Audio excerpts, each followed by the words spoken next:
Hello there, and welcome to Midnight Sleep Science. Tonight, you're going to drift through the vastness of space and time, witnessing one of the universe's most profound and beautiful processes, the birth of galaxies. Right now, as you rest comfortably in your bed, countless galaxies are forming across the cosmos, each one a swirling masterpiece of billions of stars, gas clouds, and ancient cosmic dust. You might think of galaxies as permanent fixtures in the night sky, but they are actually dynamic living systems that grow and evolve over billions of years. The Milky Way galaxy that holds our Earth began as nothing more than tiny ripples in the fabric of space-time, invisible fluctuations in density that occurred just moments after the Big Bang. These minute variations in the early universe's matter became the seeds from which our galaxy, and every galaxy you can see through a telescope, slowly grew. What makes this story even more remarkable is that galaxy formation continues today. Deep space telescopes capture images of baby galaxies in the process of being born, their first stars igniting like cosmic lighthouses in the darkness. Each galaxy tells a story spanning billions of years, a tale of gravity, gas, dust, and the patient work of time itself. You lie here in the quiet darkness of your room, surrounded by familiar walls and the gentle sounds of night. But if you could rewind time itself, traveling backward through billions of years, you would witness something extraordinary. You would see the universe in its infancy, when everything that exists today, every galaxy, every star, every atom in your body existed only as potential, waiting to be born. The story begins approximately 13.8 billion years ago, in the first fraction of a second after the Big Bang. The universe at this moment is almost perfectly smooth and uniform, filled with an incredibly hot, dense plasma of fundamental particles and energy. There are no galaxies yet, no stars, not even atoms as you know them. Everything exists in a state of pure simplicity, an almost featureless sea of matter and radiation expanding rapidly in all directions. But almost perfectly smooth is the crucial detail here. Within this early universe, at the quantum level, tiny fluctuations exist. These aren't caused by anything dramatic or violent. They're simply the fundamental uncertainty built into the fabric of reality itself, a consequence of quantum mechanics operating at the smallest possible scales. In the quantum world, nothing can be perfectly still or perfectly uniform. Energy and matter ripple and fluctuate, creating microscopic variations in density from one region of space to another. These quantum fluctuations are astonishingly small, variations of just 1 part in 100,000. If you could measure the density of matter in two adjacent regions of the early universe, they would differ by only 0.0001%. To put this in perspective, imagine an ocean so calm that its surface varies by less than the width of a human hair across an entire kilometer. The early universe is far more uniform than that, yet these tiny imperfections matter profoundly. During a brief period called cosmic inflation, which occurs in the first trillionth of a trillionth of a trillionth of a second after the Big Bang, the universe expands exponentially. Space itself stretches at a rate faster than light can travel, growing from something smaller than an atom to something larger than a galaxy in an almost incomprehensibly brief instant. As space expands, these quantum fluctuations are stretched along with it, amplified from microscopic ripples to cosmic scale variations spanning millions of light years. When inflation ends, these expanded fluctuations remain imprinted on the fabric of the universe. They create regions where matter is ever so slightly more dense than average, and regions where it's slightly less dense. The differences are still minute, still just 1 part in 100,000. But now they exist on scales that will eventually matter for structure formation. These variations become the seeds, the first, faint blueprint for everything that will follow. You can actually observe evidence of these primordial fluctuations today. When the universe is approximately 380,000 years old, it cools enough for atoms to form for the first time. Before this moment, the universe is so hot that electrons cannot bond with atomic nuclei.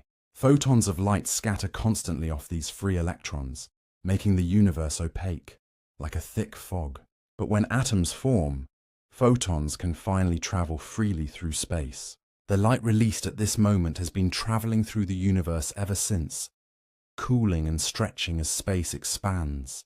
Today, this ancient light reaches Earth as the cosmic microwave background radiation, a faint glow of microwave energy coming from every direction in the sky. Scientists have mapped this cosmic microwave background with exquisite precision using space-based telescopes. When you look at these maps, you see a nearly uniform temperature of 2.7 Kelvin, just a few degrees above absolute zero. But hidden within that uniformity are tiny temperature variations, warmer and cooler spots that differ by mere millionths of a degree. These temperature variations correspond exactly to the density variations created by those original quantum fluctuations. The warmer spots mark regions where matter was slightly denser in the early universe. The cooler spots mark regions where matter was slightly less dense. These patterns are not random. They contain information about the universe's composition, its geometry, and its history.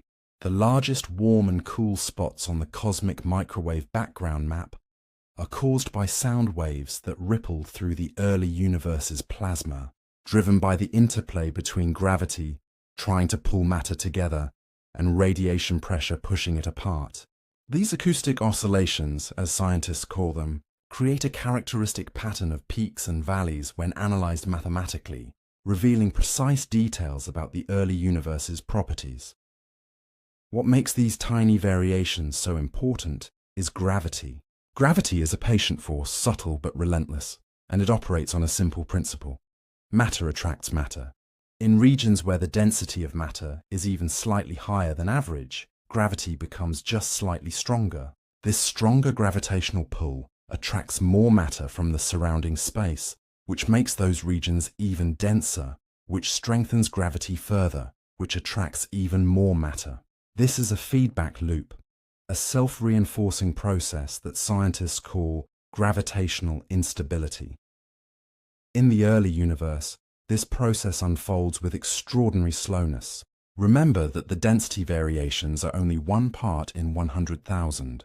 Gravity must work against the expansion of the universe itself, which is trying to spread everything farther apart. For hundreds of millions of years, these competing forces balance delicately. The universe expands, but within that expansion, the tiny density variations gradually grow stronger. You might wonder why gravity can accomplish anything at all when the variations are so small and the universe is expanding so rapidly. The answer lies in the nature of the matter involved. Most of the matter in these overdense regions isn't the ordinary matter that makes up stars and planets and your own body. It's dark matter, a mysterious substance that comprises approximately 85% of all matter in the universe. Dark matter doesn't interact with light or electromagnetic radiation in any way. You cannot see it, touch it, or detect it with ordinary instruments. It makes itself known only through its gravitational influence on visible matter and light. But for the purposes of structure formation, dark matter has a crucial advantage. It's completely immune to radiation pressure. While ordinary matter in the early universe is constantly buffeted by photons of light, preventing it from collapsing efficiently under gravity, dark matter feels no such opposition. It responds only to gravity's pull. This means dark matter can begin collapsing into denser structures much earlier than ordinary matter. In the overdense regions marked by those primordial fluctuations, dark matter starts gathering first. It forms invisible clumps and filaments, creating gravitational wells, regions where space-time curves more steeply, where gravity's pull becomes stronger. These gravitational wells act like cosmic anchors, preparing the stage for ordinary matter to follow. For approximately 380,000 years after the Big Bang, ordinary matter remains locked in that hot plasma state, unable to collapse. But when atoms finally form and photons decouple from matter, ordinary matter is suddenly free to respond to gravity's call. It begins falling into the gravitational wells created by dark matter. flowing like water, finding the lowest points in a landscape. Hydrogen and helium gas streams toward the centers of dark matter concentrations, gradually building up density in those regions. This is not a quick or dramatic process. The universe continues expanding, and the collapse happens within that expansion. Small regions begin to stand out from the smooth cosmic background, places where matter is accumulating faster than elsewhere. These regions will eventually become the first galaxies, but in these early epochs, they're still just subtle enhancements in density, invisible gatherings of dark matter with ordinary matter beginning to fall inward. The scale of these early structures varies enormously. Some are relatively small, containing just millions of times the mass of the Sun. Others are vast, with masses equivalent to trillions of suns. The smaller structures tend to form first because they require smaller density enhancements to collapse. Larger structures take longer to accumulate their mass from the surrounding universe. This creates a hierarchical pattern of structure formation, with smaller halos forming early and gradually merging over time to build larger ones. As you rest here in the darkness, breathing slowly and steadily, this ancient process continues throughout the universe. The seeds planted by quantum fluctuations in the universe's first moment have grown into an elaborate cosmic architecture. But in those early epochs, as matter first begins to gather and collapse, the universe is still dark. No stars have formed yet. No light shines except the fading glow of the Big Bang itself. The seeds are planted, the foundation is laid, but the universe awaits its first dawn. The universe enters a period that astronomers call the Cosmic Dark Ages, a time spanning from approximately 380,000 years after the Big Bang to perhaps 100 or 150 million years later. During this long epoch, no stars shine, no galaxies glow. The only light comes from the fading cosmic microwave background radiation, which grows steadily cooler and redder as the universe expands. This is a time of preparation, of slow gathering. Throughout the darkness, gravity continues its patient work. Those invisible concentrations of dark matter, shaped by the ancient quantum fluctuations, grow denser as they pull in more matter from their surroundings. Small protogalactic systems begin to take shape, collections of dark matter hundreds of thousands or millions of times more massive than the Sun, spreading across regions 30 to 100 light-years in diameter. Within these dark matter concentrations, ordinary matter follows. Hydrogen and helium gas, freed from its interaction with radiation after recombination, flows along gravitational pathways toward the centers of these invisible structures. The gas moves slowly, guided by gravity's gentle but persistent pull. As it falls inward, it begins to concentrate, forming reservoirs that will eventually give birth to the first stars. But that moment has not yet arrived. The gas must cool, must lose energy, must collapse to densities high enough for nuclear fusion to ignite. This takes time, measured in tens or hundreds of millions of years. The universe expands steadily throughout this waiting period, growing larger and cooler. But within the dark matter halos, matter accumulates. Structure emerges from near uniformity, not suddenly or dramatically, but through the gradual, inexorable action of gravity working across cosmic timescales. If you could observe the universe during these dark ages, you would see very little. Space appears nearly empty, nearly featureless. But appearances deceive. Beneath the visible surface, an invisible architecture is taking form. Dark matter filaments stretch across millions of light years, connecting denser nodes where the first protogalaxies are coalescing. These filaments create a cosmic web, a network of gravitational highways along which matter flows. The proto-galaxies themselves remain invisible, but they are real and growing. They exist in a hierarchical pattern, with smaller systems forming first and larger ones taking longer to accumulate their mass. Some of these small, dark matter halos contain just enough ordinary matter to eventually form a single massive star. Others are larger, capable of birthing dozens or hundreds of stars when the time is right. This period of darkness represents a crucial transition in cosmic history. The seeds planted by quantum fluctuations in the universe's first instant have been stretched and amplified by cosmic inflation. They have survived as density variations in the cosmic microwave background. Now, during the Dark Ages, they mature into the first genuine structures, the first discrete objects distinct from the smooth cosmic background. The universe is transforming from a place of near-perfect uniformity into a place where structure, complexity, and eventually life can emerge. You rest here in your own darkness, in your quiet room, and in a sense you mirror this cosmic moment of waiting. Sleep is its own kind of dark age, a time when consciousness fades and the body performs its invisible work of restoration and preparation. Just as the universe during those early epochs was preparing for the light to come, your mind and body prepare for tomorrow's awakening. There is profound beauty in this parallel, in the realization that rest and darkness are not empty voids, but necessary phases of growth and transformation. The quantum fluctuations have done their work. The cosmic microwave background has released its photons. Matter has begun to gather in gravitational wells created by dark matter. All the ingredients for the first galaxies are now in place. But to understand what happens next, you must first understand the invisible foundation upon which everything rests. You must turn your attention to that mysterious substance that comprises most of the matter in the universe, the hidden scaffolding that made structure formation possible. You must explore the realm of dark matter itself. You cannot see dark matter. You cannot touch it, taste it, or detect it with any ordinary instrument. If dark matter particles pass through your body right now, as they almost certainly are, you would feel nothing at all. Light bounces off the walls of your room, allowing you to see familiar shapes and shadows. But light passes straight through dark matter as if it were not there. Dark matter is invisible in the most complete sense of the word.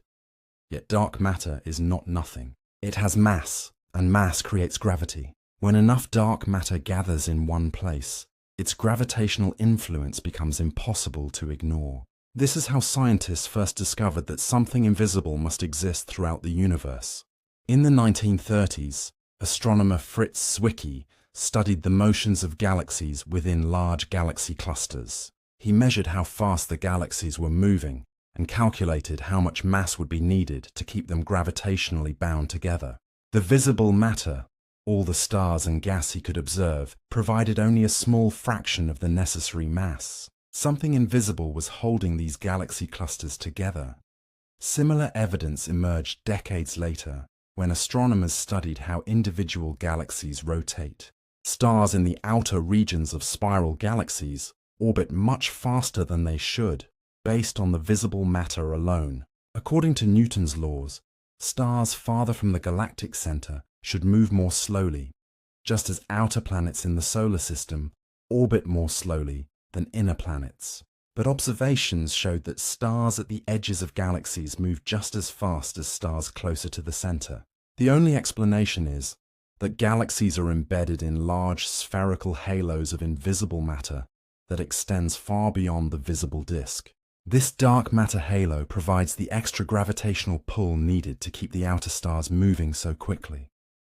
Today, scientists estimate that dark matter comprises approximately 85% of all matter in the universe and roughly 27% of the universe's total mass energy content.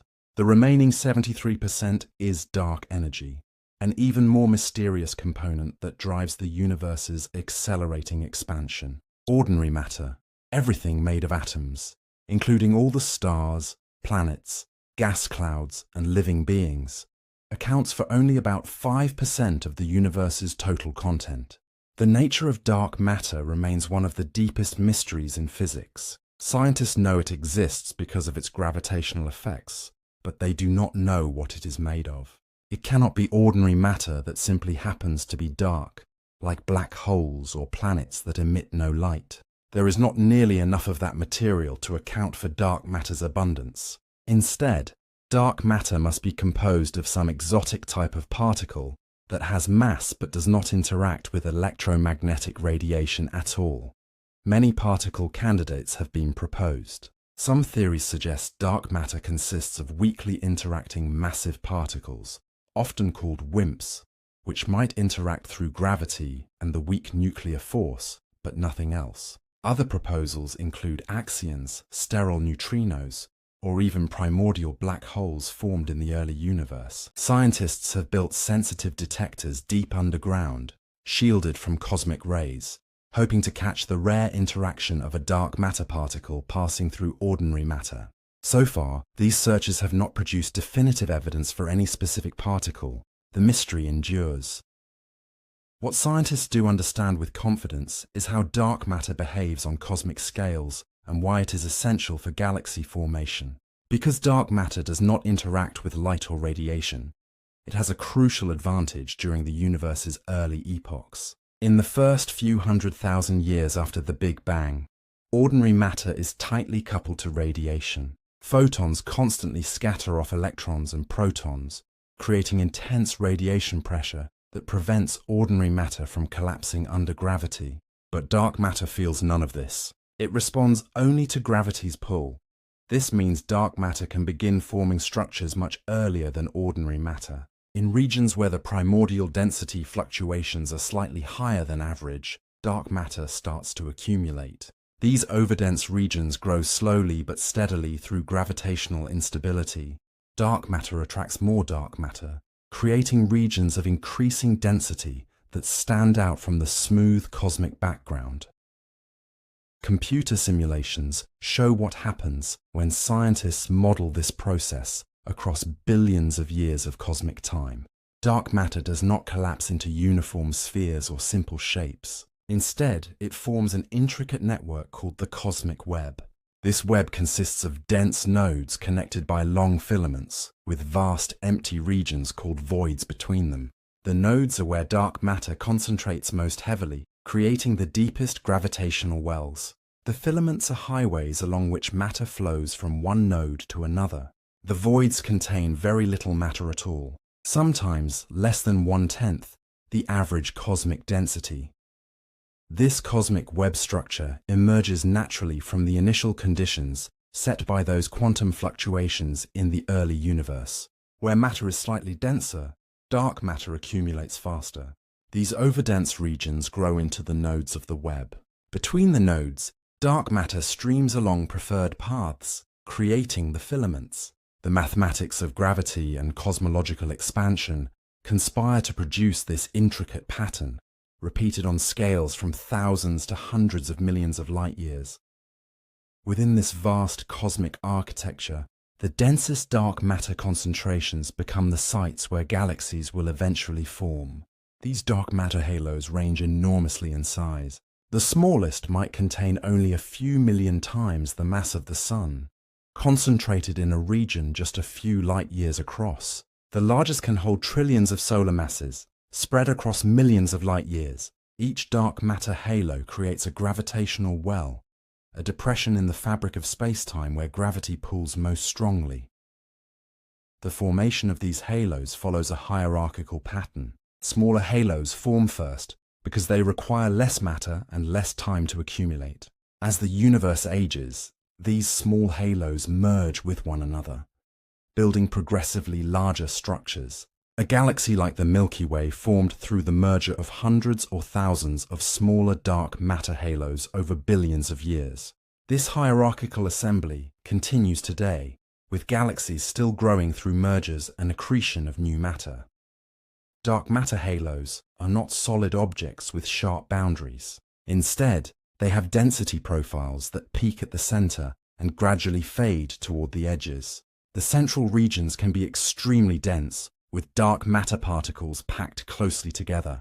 The outer regions are much more diffuse, with dark matter spread thinly across vast volumes of space. Scientists describe these profiles mathematically, finding that many dark matter halos follow similar patterns regardless of their size. What makes these dark matter halos crucial for galaxy formation is that they serve as gravitational anchors for ordinary matter. After the universe becomes transparent at 380,000 years, ordinary hydrogen and helium gas is finally free to respond to gravity without being pushed around by radiation pressure. This gas begins flowing along the filaments of the cosmic web. Guided by dark matter's gravitational pull, and accumulates in the centers of dark matter halos.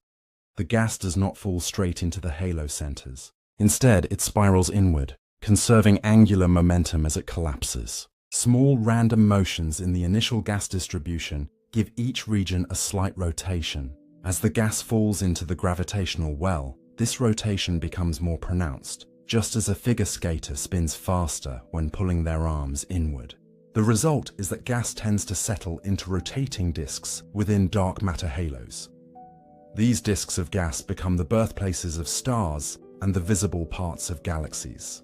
But the dark matter halo itself remains invisible, extending far beyond the visible disk. When you look at a spiral galaxy through a telescope, you see the bright concentration of stars and glowing gas in the center and disk. But surrounding that visible structure, invisible to any telescope, is a much larger, spherical halo of dark matter that contains most of the galaxy's total mass. This invisible scaffolding determines many properties of the galaxies that form within it. The mass of the dark matter halo influences how much gas can be captured and how many stars can eventually form. The rotation of the halo affects how the galaxy disk spins. The halo's density profile shapes the gravitational field that holds the galaxy together. In a very real sense, dark matter halos are the foundation upon which all galaxies are built.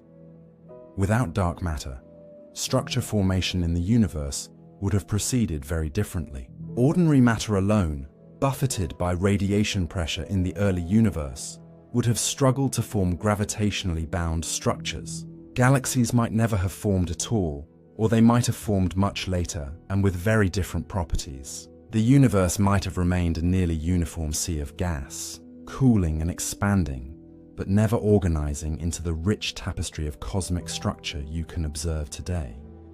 Yet dark matter did its work silently and invisibly, creating the gravitational wells that made everything else possible. The cosmic web formed, the halos assembled hierarchically, and ordinary matter followed the invisible pathways laid down by dark matter's gravity. The stage was set for the universe's next great transformation: the collapse of gas into dense clouds and the ignition of the very first stars. As you rest here in the stillness, consider what dark matter represents in the grand story of cosmic evolution. It is the universe's hidden framework, the invisible foundation that makes complexity possible. Every galaxy that has ever formed, including the Milky Way that contains our solar system and our Earth, owes its existence to dark matter's patient gravitational work. The dark matter halos that formed during the cosmic dark ages were not all the same size or mass. They existed in a vast hierarchy, ranging from tiny mini halos containing only a few million solar masses to massive structures holding billions or trillions of times the sun's mass. The smallest mini halos formed first, appearing perhaps 50 to 100 million years after the Big Bang. These tiny dark matter concentrations were just a few light years across, barely larger than the distance from our sun to its nearest stellar neighbors. These mini halos became the sites where the very first stars would eventually ignite. Within each mini halo, dark matter created a gravitational well deep enough to trap ordinary hydrogen and helium gas. The gas fell inward, drawn by gravity's pull, and began accumulating at the center of the halo. As more gas collected, its density increased. The center of the mini halo became a cosmic nursery, preparing for the birth of something the universe had never seen before: a shining star. But star formation required more than just gathering gas. The gas needed to cool, to lose energy through radiation, so it could collapse to the extreme densities necessary for nuclear fusion. In the modern universe, gas cools easily through various mechanisms involving molecules and atoms of many different elements. But in the early universe, only hydrogen and helium existed, along with trace amounts of lithium. The only cooling mechanism available was through hydrogen molecules, simple pairs of hydrogen atoms bonded together. This cooling process was slow and inefficient. Hydrogen molecules formed gradually as free hydrogen atoms encountered one another in the gas. Once formed, These molecules could radiate away energy when they vibrated or rotated, allowing the gas cloud to cool from thousands of degrees to a few hundred degrees. This cooling enabled the cloud to continue collapsing under gravity's pull, growing denser and denser at its center. Throughout this process, the dark matter halo remained the essential scaffolding.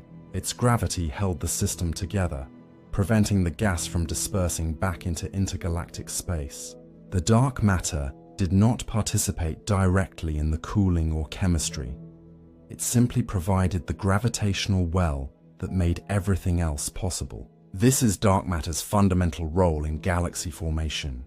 It creates the stage upon which ordinary matter performs. The relationship between dark matter and ordinary matter is asymmetric yet essential. Dark matter comprises 85% of the universe's matter, yet it remains forever invisible, forever separate from the world of light and atoms and life. Ordinary matter is the minority, just 15% of all matter, yet it is ordinary matter that forms stars, planets, and living beings. Neither can create galaxies alone. Dark matter without ordinary matter would form invisible halos that never shine. Ordinary matter without dark matter would disperse through space, unable to accumulate into gravitationally bound structures. Together, they create the cosmos you observe.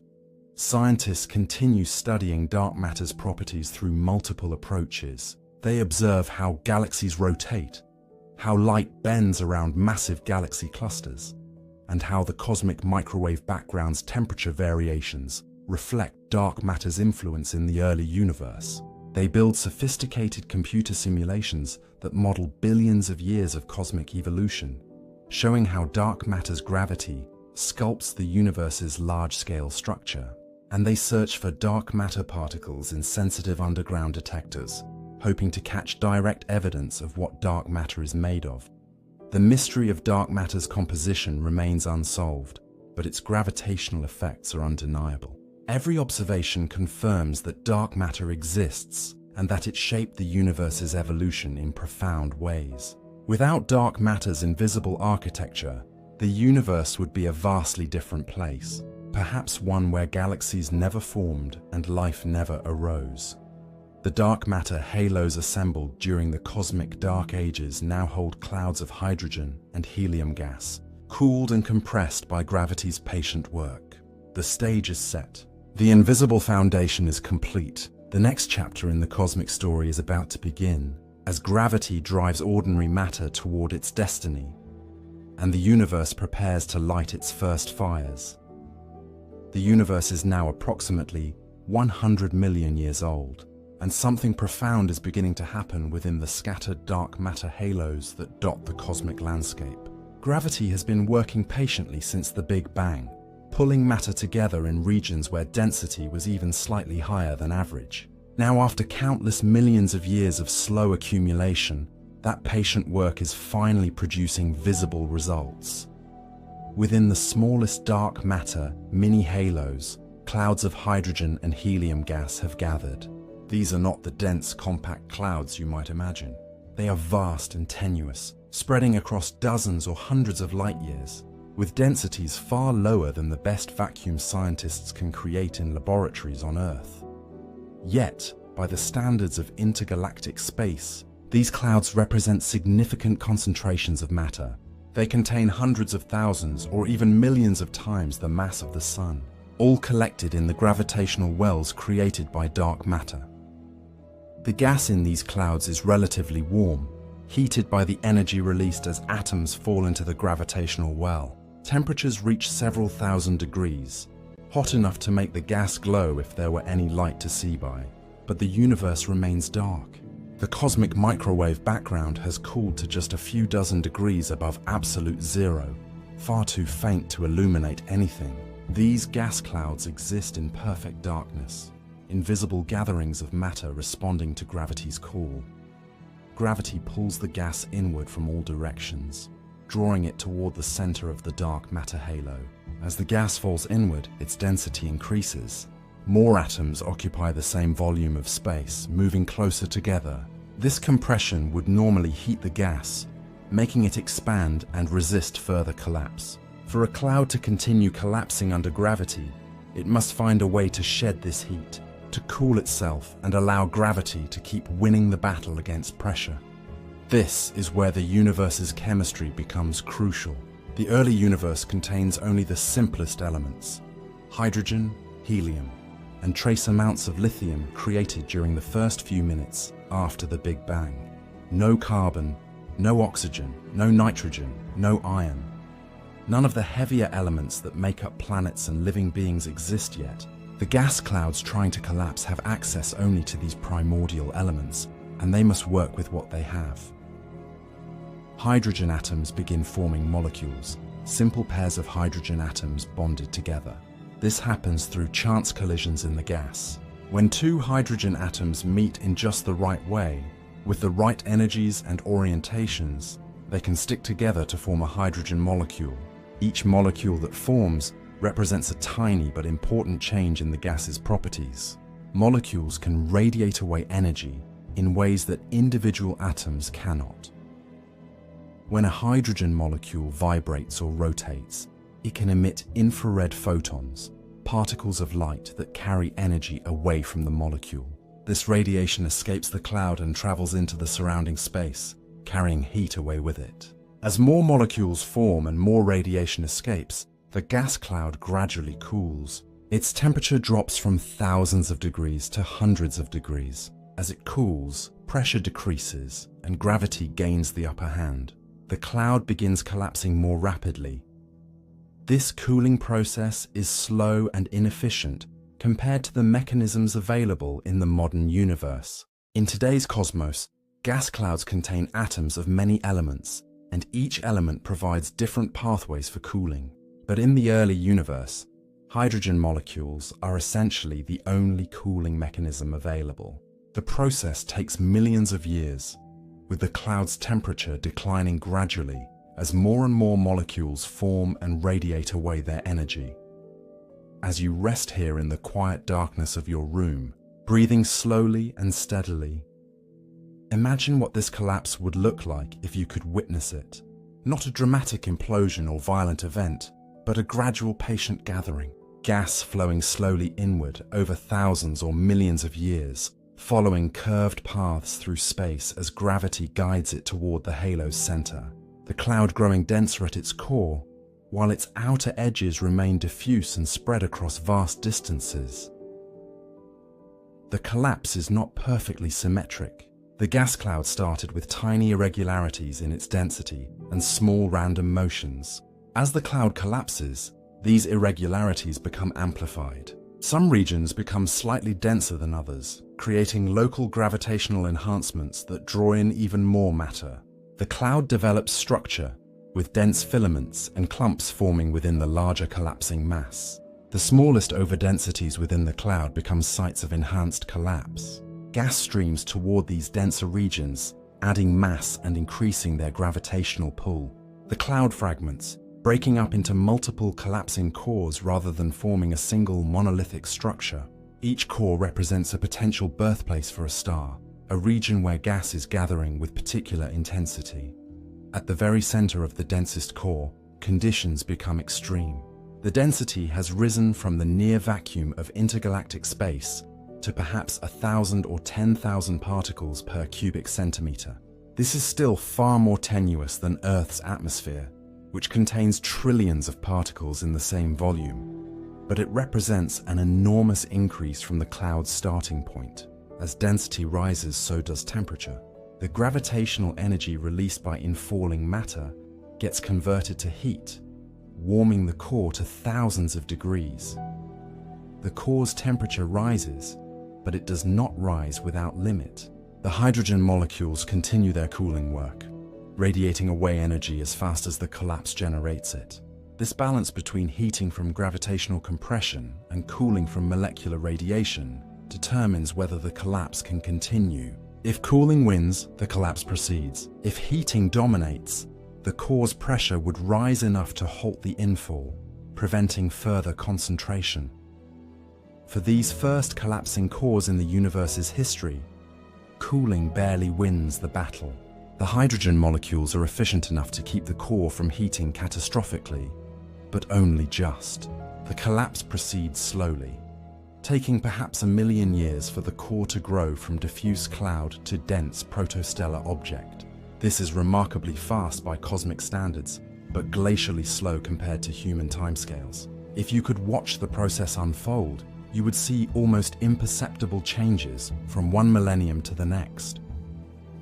The core continues shrinking, its density climbing higher and higher. Eventually, when the core reaches densities of about 100 billion particles per cubic centimeter and temperatures of several thousand degrees, something changes. At these extreme densities, hydrogen molecules can no longer effectively cool the gas. The molecules themselves begin breaking apart, dissociating back into individual hydrogen atoms. This dissociation absorbs energy, which temporarily allows the collapse to continue. But once all the molecules are destroyed, molecular cooling stops. From this point forward, the core heats rapidly as it contracts. The temperature soars from thousands to tens of thousands to hundreds of thousands of degrees. The rising temperature increases pressure, and pressure begins to resist gravity's pull. The core's contraction slows, then stops. For a time, the core reaches a state of quasi-equilibrium, where gravity and pressure balance each other. The core is not yet a star, but it is no longer simply a collapsing cloud. It has become a protostar, an object poised on the threshold of stellar birth. The protostar contains perhaps 100 or 200 times the mass of the Sun, all concentrated in a volume not much larger than our solar system. It glows with infrared radiation, its heat radiating into the surrounding gas. But nuclear fusion has not yet begun in its core. The temperature, though high, is not quite high enough to overcome the electrical repulsion between protons and allow them to fuse together. The protostar must continue contracting, must grow hotter still before it can truly ignite. Around the protostar, the remaining gas from the original cloud continues falling inward. Some of this gas reaches the protostar's surface, adding to its mass. Other portions form a rotating disk around the protostar, held in orbit by the combination of gravity and angular momentum. This disk feeds matter onto the protostar gradually, allowing it to grow even more massive. The universe is approximately 100 to 200 million years old now, though the exact timing varies from one dark matter halo to another. In the smallest halos that formed first, protostars are already approaching their moment of ignition. In larger halos, the collapse has just begun. Across the cosmos, thousands or millions of these events are unfolding simultaneously, each following the same basic pattern, but with individual variations in timing and scale. The long cosmic dark ages are drawing to a close. Gravity has done its work, gathering matter from across millions of light years and concentrating it into dense cores, where conditions are almost extreme enough for stellar fusion to begin. The invisible dark matter scaffolding has provided the gravitational wells that made this possible. The hydrogen molecules have cooled the gas enough to allow collapse to proceed. All the pieces are in place for the universe's first great transformation, the lighting of the first stars. The protostar continues its slow contraction, growing hotter and denser at its core with each passing millennium. This is a delicate phase, a cosmic balancing act between the inward pull of gravity and the outward push of gas pressure. The protostar must contract slowly enough that it does not explode from internal pressure, yet quickly enough that its core temperature rises to the threshold required for nuclear fusion. Deep within the protostar's center, hydrogen nuclei, simple protons, move faster and faster as temperature climbs. At temperatures of a few 100,000 degrees, these protons are already moving at tremendous speeds, colliding with one another millions of times per second. But these collisions are not yet energetic enough to overcome the electrical repulsion between positively charged protons. They bounce off one another rather than fusing together.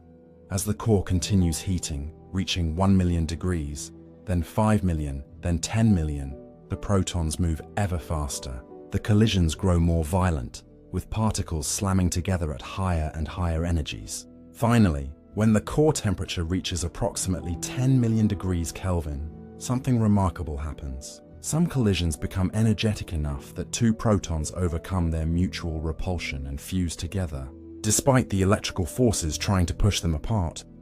This is nuclear fusion, the process that will power all stars for the remainder of cosmic history. When two protons fuse, they form a heavier nucleus and release energy in the process. The energy comes from Einstein's famous equation, mass converted directly into energy. The amount of energy released by each individual fusion reaction is tiny, but when billions upon billions of reactions occur every second throughout the star's core, the total energy output becomes enormous. The energy released by fusion flows outward from the core in the form of photons, particles of light that carry energy through the star's interior. These photons collide with atoms, transferring their energy and heating the surrounding gas. The heat creates pressure, and that pressure pushes outward against gravity's inward pull. For the first time since the collapse began, gravity has met an opponent strong enough to resist it. The protostar stops contracting. It has become a true star. This first star is unlike any star that will form later in cosmic history. It contains only hydrogen and helium, the primordial elements created in the Big Bang. No carbon, no oxygen, no nitrogen, no iron, none of the heavier elements that will later become essential for planet formation and life. The star's chemical simplicity affects how it forms and evolves. Computer simulations suggest these first stars are typically very massive, perhaps 100 to 300 times the mass of the Sun, far larger than most stars that form today. Their great mass makes them extraordinarily luminous and hot. While the Sun's surface temperature is approximately 5,800 degrees Kelvin, giving it a yellow-white color, these first stars burn at surface temperatures exceeding 100,000 degrees. They shine with brilliant blue-white light. Their surface is so hot that most of their radiation emerges as ultraviolet photons invisible to human eyes. The universe is approximately 100 to 200 million years old when the first of these stars ignites. The exact timing varies from place to place, as different dark matter halos collapsed at different rates. Some regions of the universe light up first, while others remain dark for tens of millions of years longer. But gradually, throughout the expanding cosmos, more and more protostars reach the critical temperature for fusion. More and more stars ignite, each one a beacon of light in the cosmic darkness. The cosmic dark ages are ending. After hundreds of millions of years of darkness, after patient eons of matter gathering and collapsing, the universe is finally producing its own light. These first stars mark a profound transition in cosmic history, a moment when the universe fundamentally changes character. No longer is it merely expanding and cooling, driven only by the momentum of the Big Bang. Now it contains sources of energy, objects that can heat their surroundings, create new elements, and eventually seed the formation of galaxies. As you breathe slowly in the quiet darkness of your room, you can reflect on this ancient transformation. The first stars that lit the cosmos billions of years ago were the ancestors of every star that came after, including the sun that warms Earth and makes life possible. The atoms in your body were forged in stars, created through nuclear fusion in stellar cores, and scattered into space when those stars died. You are made of stardust, connected across billions of years to those first beacons that ended the cosmic dark ages. The moment of ignition is not sudden or explosive. It happens quietly, deep within the core of the protostar, where temperatures have finally climbed high enough for nuclear fusion to begin. 10 million degrees Kelvin, the critical threshold has been reached. Protons collide with sufficient energy to overcome their electrical repulsion and fuse together, releasing energy in the process. At first, only a tiny fraction of the core's protons participate in fusion reactions. The vast majority continue bouncing off one another as they always have, but the few reactions that do occur release energy, and that energy heats the surrounding gas, causing more protons to move faster and collide more energetically. This triggers more fusion reactions, which release more energy, which heats the gas further. The process feeds on itself, accelerating rapidly. Within just a few thousand years, fusion spreads throughout the entire core. Billions upon billions of protons fuse every second, releasing tremendous amounts of energy. This energy flows outward from the core in the form of photons, which collide with atoms and transfer their energy to the surrounding gas. The gas heats, pressure rises, and for the first time since the collapse began millions of years earlier, gravity encounters an equal opposing force. The protostar stops contracting. It has reached a state of equilibrium called hydrostatic balance, where the inward pull of gravity exactly equals the outward push of pressure created by fusion energy. This balance will remain stable for millions of years, as long as hydrogen fuel continues burning in the core. The protostar has become a true star, the first star to shine in this region of the universe since the Big Bang itself. The star is massive, perhaps 100 to 300 times the mass of the Sun, and extraordinarily hot. Its surface temperature exceeds 100,000 degrees Kelvin, far hotter than the Sun's 5,800 degrees. At such extreme temperatures, the star radiates most of its energy as ultraviolet photons, invisible to human eyes, but carrying tremendous energy. If you could somehow observe this star from a safe distance, it would appear as a brilliant blue-white point of light, blazing with the intensity of millions of present-day suns. This first star belongs to a population that astronomers call Population 3 stars, the primordial generation composed entirely of hydrogen and helium with only trace amounts of lithium. No carbon, no oxygen, no nitrogen, no iron. None of the heavier elements that characterize stars formed later in cosmic history. This chemical simplicity distinguishes Population 3 stars from all stars that will come after them. The star's great mass and luminosity come with a cost. Massive stars burn through their hydrogen fuel at prodigious rates, consuming in just a few million years what a star like the Sun would take billions of years to exhaust. These first stars live fast and die young, shining brilliantly but briefly before exhausting their fuel and collapsing. But during their brief lifetimes, they transform the universe. The ultraviolet radiation streaming from the star's surface travels outward in all directions, flooding the surrounding space with energetic photons. These photons carry enough energy to ionize hydrogen atoms, splitting them into separate protons and electrons. Neutral hydrogen gas surrounding the star becomes ionized, creating a growing bubble of hot, electrically charged plasma. This bubble expands outward from the star at tremendous speed, its edge marking the boundary between ionized and neutral gas. The photons continue streaming outward, ionizing more and more of the surrounding hydrogen. The bubble grows larger, eventually spanning hundreds or thousands of light years across. Within this ionized region, the gas is hot and agitated, heated by the star's radiation to tens of thousands of degrees. The universe is approximately 100 to 200 million years old now, and across the cosmos, similar events are unfolding. In dark matter, halos scattered throughout space, protostars are reaching the threshold for fusion. One by one, then dozens at a time, then thousands, the first stars ignite. Each creates its own bubble of ionized gas, its own region of light and heat in the cosmic darkness. The cosmic dark ages are ending, not suddenly but gradually as more and more stars light up across the expanding universe. Regions that were dark for hundreds of millions of years suddenly glow with starlight for the first time.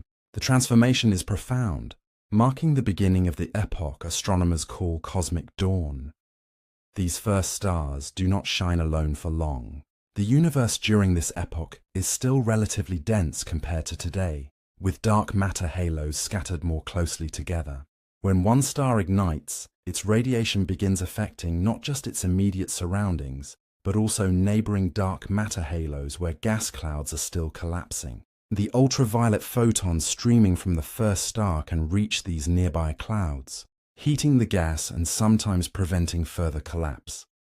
This creates what scientists call stellar feedback, the process by which stars influence their environment and regulate future star formation. The first stars are extraordinarily luminous, each one shining with the brightness of millions of present-day suns.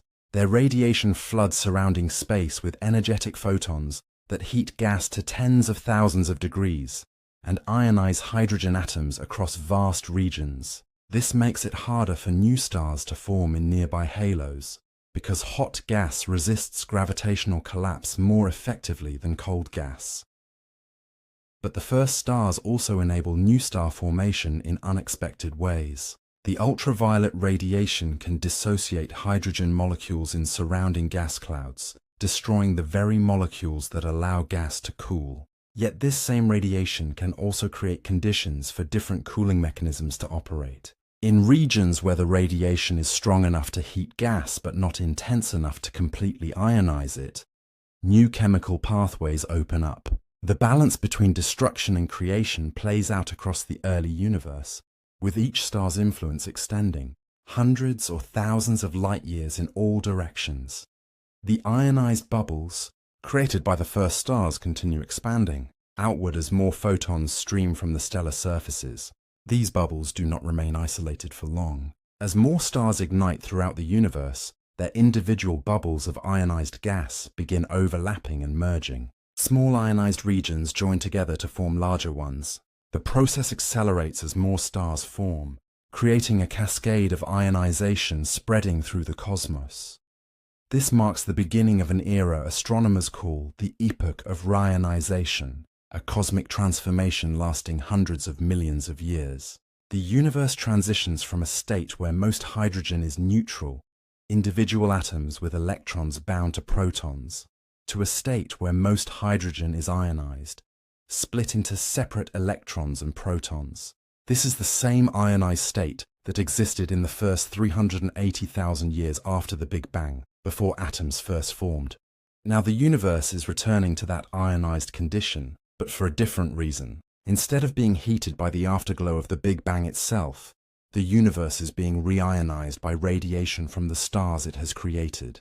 The reionization process is not uniform or instantaneous. It begins in regions where the first stars formed most densely, where many stars ignited in relatively close proximity. These regions develop large ionized bubbles early. Other regions, where star formation proceeds more slowly, remain neutral for longer. The universe during this epoch resembles a Swiss cheese, with ionized bubbles scattered throughout a neutral background. Over hundreds of millions of years, the bubbles grow and merge until the entire universe has been reionized. By the time the universe reaches approximately 1 billion years in age, reionization is essentially complete. Nearly all the hydrogen in intergalactic space has been ionized by stellar radiation. The transformation is profound and permanent. The universe will remain ionized for the rest of cosmic history, never again returning to the neutral state that characterized the cosmic dark ages.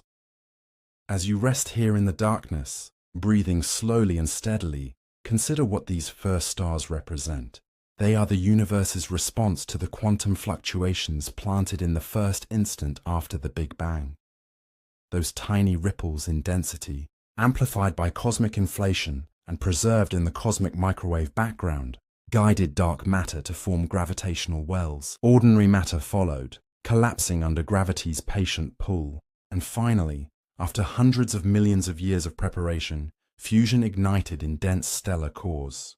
The universe lit its first lights, ending the darkness and beginning the long process of building the complex cosmic structures that would eventually lead to galaxies, planets and life itself. These first stars burn with extraordinary intensity, pouring energy into their surroundings at rates that dwarf anything present-day stars can produce. A single population 3 star radiates as much energy as millions of modern suns combined, flooding the surrounding space with ultraviolet photons and heating gas across vast distances. The star's radiation creates a sphere of influence extending hundreds or even thousands of light years in all directions, far beyond the tiny dark matter halo where it was born. The effects of this radiation are profound and lasting. In the immediate vicinity of the star, gas becomes fully ionized and heated to tens of thousands of degrees. This hot gas has too much energy to collapse under gravity, so new star formation in the region essentially stops. The first star has created a feedback loop, regulating its environment and preventing other stars from forming nearby. This is one reason why the first stars tend to form in isolation, one star per dark matter halo, rather than in the large clusters that characterize star formation in today's universe. But the star's influence extends beyond preventing new collapse. The heated, ionized gas creates pressure that can push against surrounding neutral gas, compressing it, and potentially triggering star formation in more distant regions. The radiation also changes the chemistry of the gas it encounters, destroying hydrogen molecules in some areas, while enabling new molecular formation in others. Each star becomes a tiny engine of change, reshaping the universe on scales far larger than itself. As more first stars ignite across the cosmos, their collective influence grows exponentially. The ionized bubbles surrounding individual stars begin to overlap and merge, creating larger and larger regions of ionized gas. The process resembles soap bubbles joining together, with individual spheres combining into irregular, interconnected structures. Within a few 100 million years, a significant fraction of the universe's hydrogen has been ionized by stellar radiation. Observations of distant quasars provide evidence for this ionization process. Quasars are extraordinarily luminous objects powered by supermassive black holes in the centers of galaxies, and their light can travel billions of light years to reach Earth. When astronomers study the light from the most distant quasars, they see signatures indicating that the intergalactic gas between the quasar and Earth contains ionized hydrogen. By measuring how much absorption occurs at different wavelengths, scientists can map out when and how ionization proceeded. The observations show that ionization was largely complete by approximately 1 billion years after the Big Bang. By that time, nearly all the hydrogen in intergalactic space had been split into protons and electrons by radiation from stars and other sources. The cosmic dark ages had definitively ended, replaced by a universe illuminated by countless stars. These first stars live brief but consequential lives. Their immense mass means they consume hydrogen fuel at prodigious rates, exhausting their cores in just a few million years. When the hydrogen runs out, these stars do not fade gently into darkness. Instead, they undergo catastrophic collapse, triggering explosions called supernovae that briefly outshine entire galaxies. Some may collapse directly into black holes, bypassing the supernova phase entirely and leaving behind invisible remnants. The deaths of the first stars are as important as their lives, perhaps more so. During their brief existence, nuclear fusion in stellar cores creates new elements beyond hydrogen and helium. When the stars explode as supernovae, these newly forged elements scatter into surrounding space, mixing with the primordial hydrogen and helium. For the first time, the universe contains carbon, oxygen, nitrogen, silicon, iron, and dozens of other elements that will eventually become essential for planets and life. This chemical enrichment marks another profound transformation in cosmic history. The next generation of stars will form from gas that contains these heavier elements, and their properties will differ from the population 3 stars that came before them. The universe is beginning its long journey toward chemical complexity, building the periodic table one supernova at a time. The story of how stars create and scatter the elements that make up everything around you is where this cosmic journey leads next. The first stars burn brilliantly but briefly, their immense masses driving fusion reactions at extraordinary rates. Deep within their cores, where temperatures exceed 15 million degrees Kelvin and pressures crush matter to densities hundreds of times greater than lead, nuclear fusion transforms the universe's chemical composition for the first time since the Big Bang. The process begins with hydrogen fusion, the same reaction that ignited the star in the first place. 4 hydrogen nuclei, simple protons, combine through a series of reactions to form one helium nucleus. This helium nucleus weighs slightly less than the 4 protons that created it, and that missing mass becomes energy, according to Einstein's equation.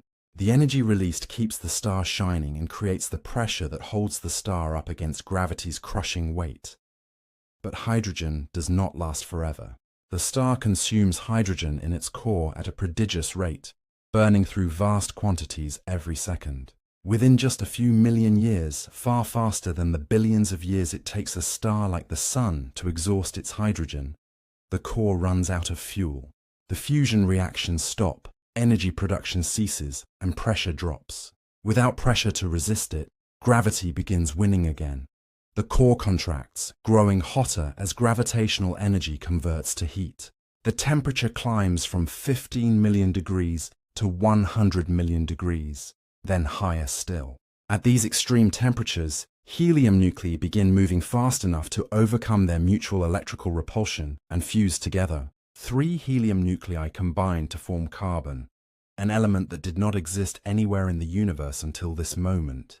The star has ignited helium fusion, creating the first carbon atoms in cosmic history. The helium fusion process produces tremendous energy, temporarily halting the core's collapse. But helium, like hydrogen before it, gets consumed.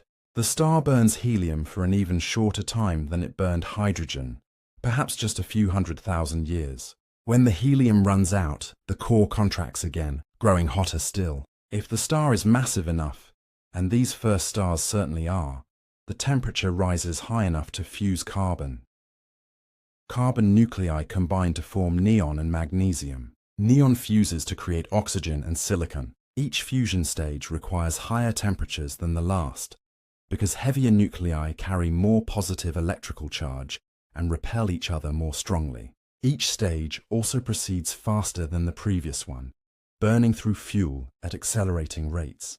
The star develops a layered structure, like an onion, with different elements fusing in different shells around an ever-contracting core. At the center, the hottest and densest region, silicon fusion begins when temperatures exceed 3 billion degrees. Silicon nuclei combine and rearrange, building progressively heavier elements through a cascade of nuclear reactions. These reactions produce sulfur, argon, calcium, and eventually iron. The star's core becomes almost pure iron, surrounded by shells of lighter elements arranged in layers according to their atomic weight.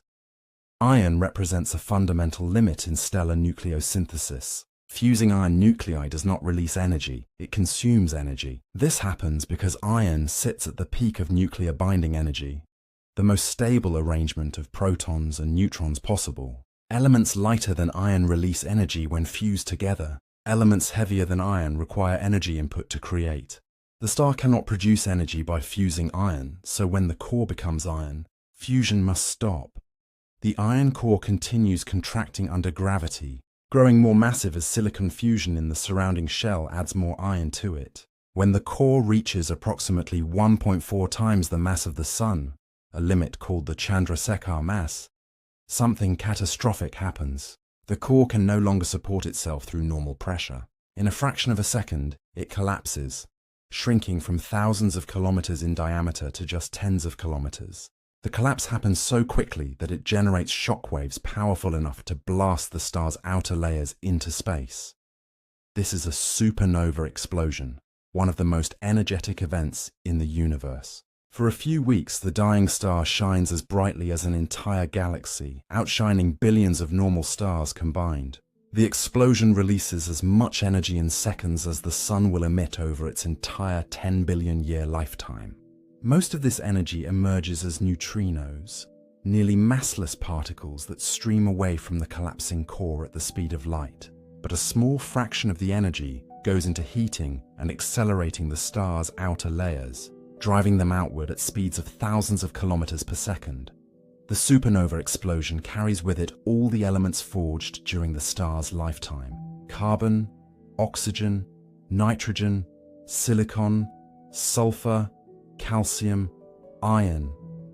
All the atoms created through millions of years of fusion now stream outward at tremendous velocities, riding the shockwave into surrounding space. The explosion does not create just a simple expanding sphere. Recent evidence suggests these first supernovae may have been asymmetric, with powerful jets shooting material in specific directions at speeds reaching 13% the speed of light. These jets make the first supernovae even more energetic than scientists previously believed, perhaps 5 to 10 times more powerful than standard spherical explosions. The jets can propel heavy elements across vast distances, carrying them into neighboring dwarf galaxies and virgin regions of space that have not yet formed any stars of their own. This asymmetric explosion pattern helps explain the chemical composition observed in some of the oldest surviving stars, particularly their unusual abundances of elements like zinc relative to iron. The expanding supernova debris collides with surrounding gas, creating a shockwave that sweeps up material as it propagates outward. Behind the shockwave, temperatures soar to millions of degrees, hot enough to emit X-rays and gamma rays. The supernova remnant, as this expanding structure is called, can persist for hundreds of thousands of years, gradually cooling and slowing as it interacts with the surrounding medium. Within the cooling supernova remnant, something remarkable happens. Oxygen atoms created in the star's core encounter hydrogen atoms that pervaded the early universe. Under the right conditions, these atoms combine to form water molecules, creating the first water in cosmic history. Computer simulations show this process can occur within just a few million years after the explosion, as the expanding gas cools to temperatures where molecules can remain stable. The water molecules concentrate in dense clumps within the supernova remnant, regions where gas has been compressed by the passage of shock waves. These dense clumps become potential sites for future star formation, meaning the first water molecules may have been present even before the first galaxies fully formed. This suggests conditions necessary for life could have existed far earlier in cosmic history than previously imagined. The heavy elements scattered by the supernova do not remain isolated. They mix with the primordial hydrogen and helium that fills intergalactic space, enriching the gas with carbon, oxygen, and other elements. When new stars form from this enriched gas, they inherit the chemical legacy of the stars that died before them. Each generation of stars is born from material that contains progressively more heavy elements, building toward the chemical complexity necessary for planets and life. These newly created elements fundamentally change how future stars will form and evolve. Carbon and oxygen provide much more efficient cooling mechanisms than hydrogen molecules alone, allowing gas clouds to collapse more easily and form smaller stars. The presence of heavy elements also affects stellar structure, making stars less massive on average and giving them longer lifetimes. The universe is transitioning from an era of giant, short-lived population 3 stars to an era of smaller, longer-lived population 2 stars. Population 2 stars form from gas containing the scattered debris of the first supernovae. They contain small amounts of heavy elements, perhaps just 1,000th or 1/10,000th the metal content of the Sun, but enough to distinguish them from their purely primordial predecessors. Some of these ancient population 2 stars still survive today in the oldest regions of galaxies, including the Milky Way's halo, serving as fossil records of the universe's early chemical enrichment. Scientists study these surviving ancient stars to learn about the first supernovae. By measuring the exact abundances of different elements in old stars' atmospheres, they can infer what kinds of supernovae created those elements and scattered them into space. The unusual chemical signatures found in some extremely metal-poor stars provide evidence that the first supernovae were indeed asymmetric and highly energetic, matching what computer simulations predict. The elements created and scattered by the first stars become the building blocks for everything that follows. Carbon forms the backbone of organic molecules. Oxygen combines with hydrogen to create water and with silicon to form rocky minerals. Iron becomes the core of planets and the hemoglobin in blood. Every element heavier than helium in your body, in the Earth, in everything around you, was created in the nuclear furnaces of stars and scattered by supernova explosions. The universe is now entering a new phase of star formation, fundamentally different from what came before. The gas clouds that gave birth to the first stars contained only hydrogen and helium, pristine remnants of the Big Bang itself. But now, scattered throughout space, carbon and oxygen atoms drift alongside the primordial elements. These new ingredients change everything about how stars form and evolve. When a gas cloud enriched with these heavy elements begins collapsing under gravity, carbon and oxygen atoms provide much more efficient cooling mechanisms than hydrogen molecules alone. Carbon monoxide molecules form when carbon and oxygen atoms meet, and these molecules radiate away energy far more effectively than simple hydrogen pairs. The enhanced cooling allows gas to collapse more easily, reaching higher densities before heating stops the process. This means smaller, less massive stars can form from enriched gas. The second generation of stars, called population 2 stars, typically contain between 1,000th and 1/10th the metal content of the Sun. To astronomers, metals mean any element heavier than helium, so even trace amounts of carbon, oxygen, and iron classify a star as metal-enriched compared to the purely primordial population 3 stars. These population 2 stars form approximately 1 to 2 billion years after the Big Bang, as the chemical enrichment from the first supernovae spreads through intergalactic space. Population 2 stars are smaller than their predecessors, with typical masses ranging from a fraction of the Sun's mass to perhaps 10 or 20 solar masses, rather than the 100 to 300 solar masses characteristic of population 3 stars. Their smaller size gives them much longer lifetimes. While the first stars burned out in just a few million years, population 2 stars can shine for billions of years. Some of the earliest population 2 stars formed over 10 billion years ago still survive today, preserved as fossil records of the universe's chemical youth.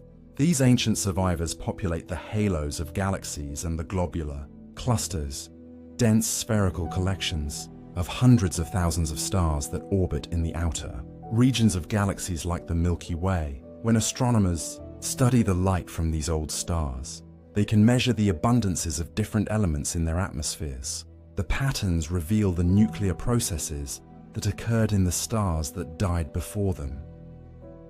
One distinctive feature of population 2 stars is their ratio of light elements to heavy elements. They contain relatively high amounts of oxygen, neon, and magnesium, the alpha elements produced in massive stars, compared to their iron content.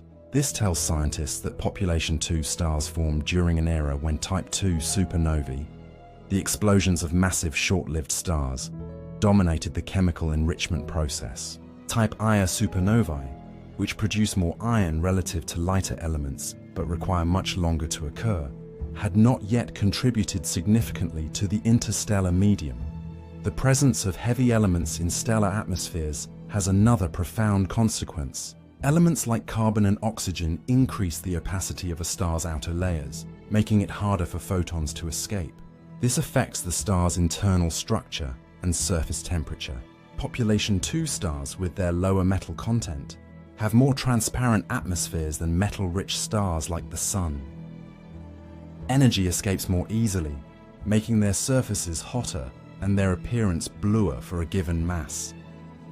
As population 2 stars live out their lives, they too eventually die and return their material to space. Lower mass stars shed their outer layers gently through stellar winds and planetary nebulae, creating beautiful shells of glowing gas that expand slowly into surrounding space.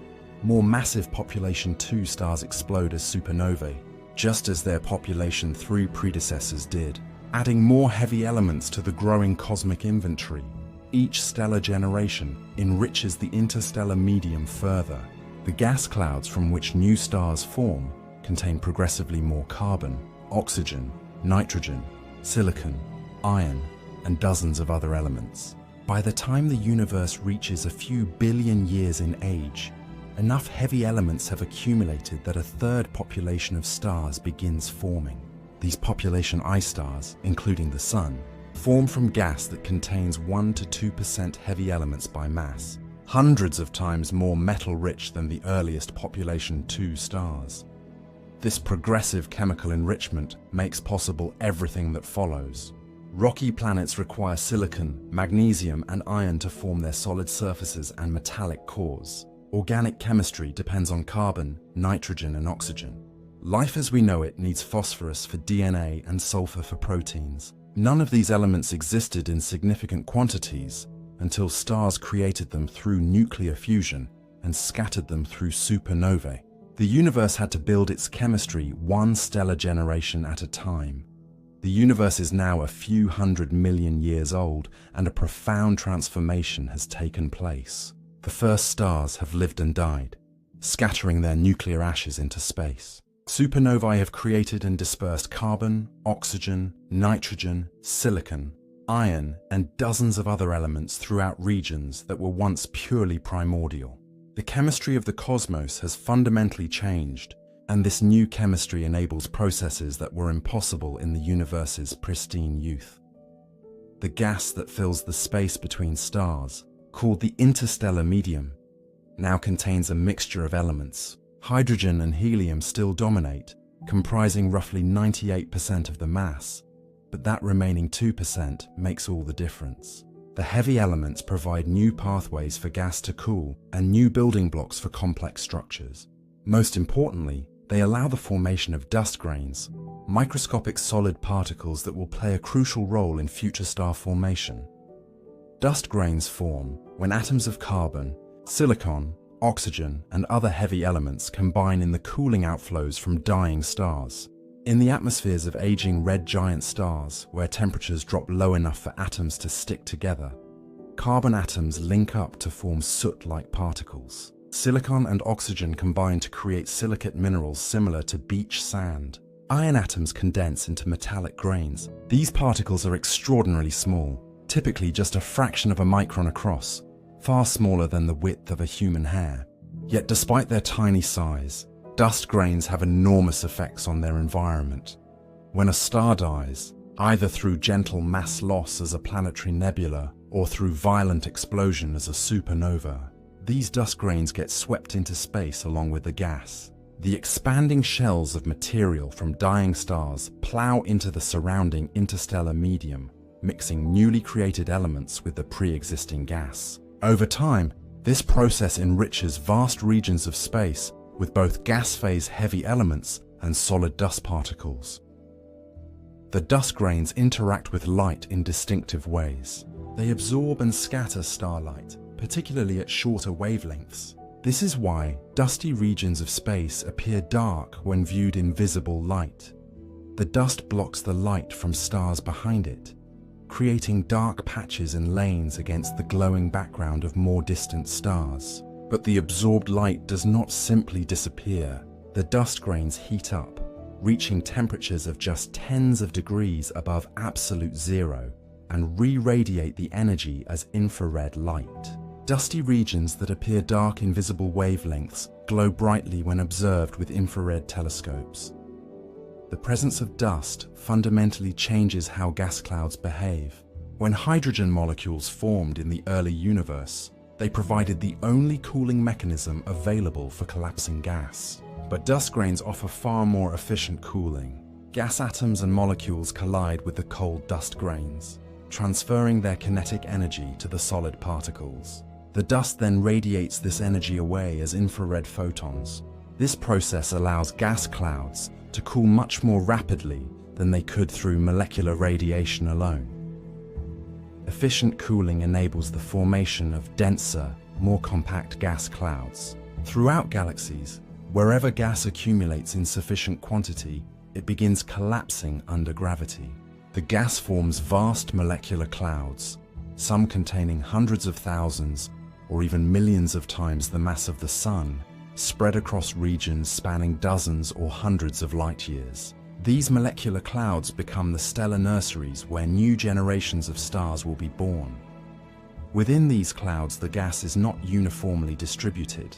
Turbulence, magnetic fields, and the influence of nearby stars create structure on many scales. Denser filaments of gas thread through the cloud, and within these filaments, even denser cores begin forming. These cores represent the beginnings of individual stars or star systems, regions where gravity is finally winning its battle against pressure and turbulence. The molecular clouds are not static structures. They evolve over millions of years, shaped by their own gravity and by external forces. Shock waves from nearby supernovae can compress parts of a cloud, triggering new rounds of star formation. The radiation and stellar winds from newly formed massive stars can heat and disperse portions of the cloud, eventually destroying the very nursery that gave them birth. This creates a cycle where star formation regulates itself, with each generation of stars influencing the conditions for future generations. The molecular clouds that form in this enriched universe are vast structures, some containing hundreds of thousands of times the mass of the Sun spread across regions spanning dozens to hundreds of light years. These are not uniform blobs of gas, but intricate filamentary structures resembling cirrus clouds in Earth's atmosphere, though far more massive and diffuse. Long filaments of gas thread through space, connecting denser nodes and clumps in a complex web of matter. Within these giant molecular clouds, the gas remains extraordinarily cold, with temperatures typically just 10 to 20 degrees above absolute zero. At such low temperatures, atoms move slowly, and their thermal energy provides little resistance to gravity. The cold gas also allows molecules to form and persist without being destroyed by thermal motion. Hydrogen molecules dominate, but carbon monoxide, water, ammonia, and dozens of other molecular species also exist in these frigid environments. The density within a molecular cloud varies dramatically from one region to another. The diffuse outer regions contain just a few hundred atoms per cubic centimeter, barely denser than the surrounding interstellar medium. But within the cloud, denser concentrations form naturally.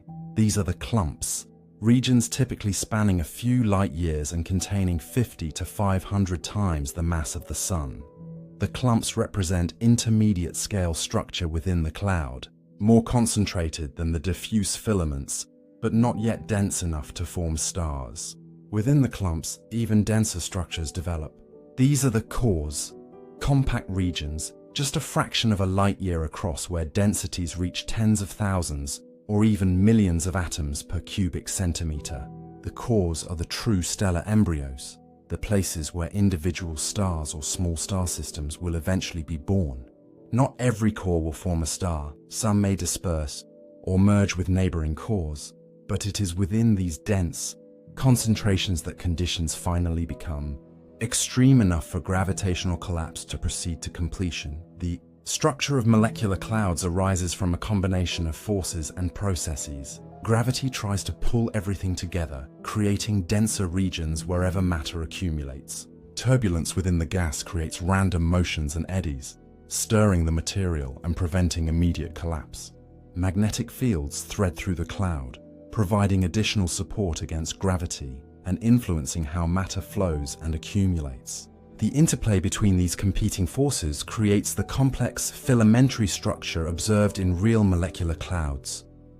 Molecular clouds are not permanent structures. They form, evolve, and disperse over timescales of just 10 to 20 million years. Astronomers know this from observing the ages of stars found within and near molecular clouds. Young stars called T-Tauri stars, still gathering gas from their surroundings, are typically less than a few million years old. Massive O and B type stars found in or near molecular clouds are less than 10 million years old and cannot have traveled far from their birthplaces. The fact that stars older than 10 million years are not associated with significant amounts of cloud material suggests the clouds disperse after this time. The short lifespan of molecular clouds means they are constantly being assembled and destroyed throughout the galaxy. New clouds form through gravitational instability in the gas layer that spreads through the galactic disk. Regions with slightly higher gas density exert stronger gravitational pull on surrounding material, attracting more gas, which increases the density further, which strengthens the gravitational attraction. This positive feedback allows molecular clouds to assemble relatively quickly, gathering material over just a few million years. Once assembled, the cloud begins its work as a stellar nursery. The densest cores start collapsing under gravity, fragmenting into smaller clumps as they fall inward. These collapsing fragments accumulate more material from their surroundings, growing more massive and dense. When the temperature at the center of a fragment finally reaches the threshold for hydrogen fusion, a protostar is born. The protostar continues gathering gas and dust from the cloud around it, growing more massive until stellar winds and radiation finally halt the accretion process. The birth of stars ultimately destroys the cloud that created them.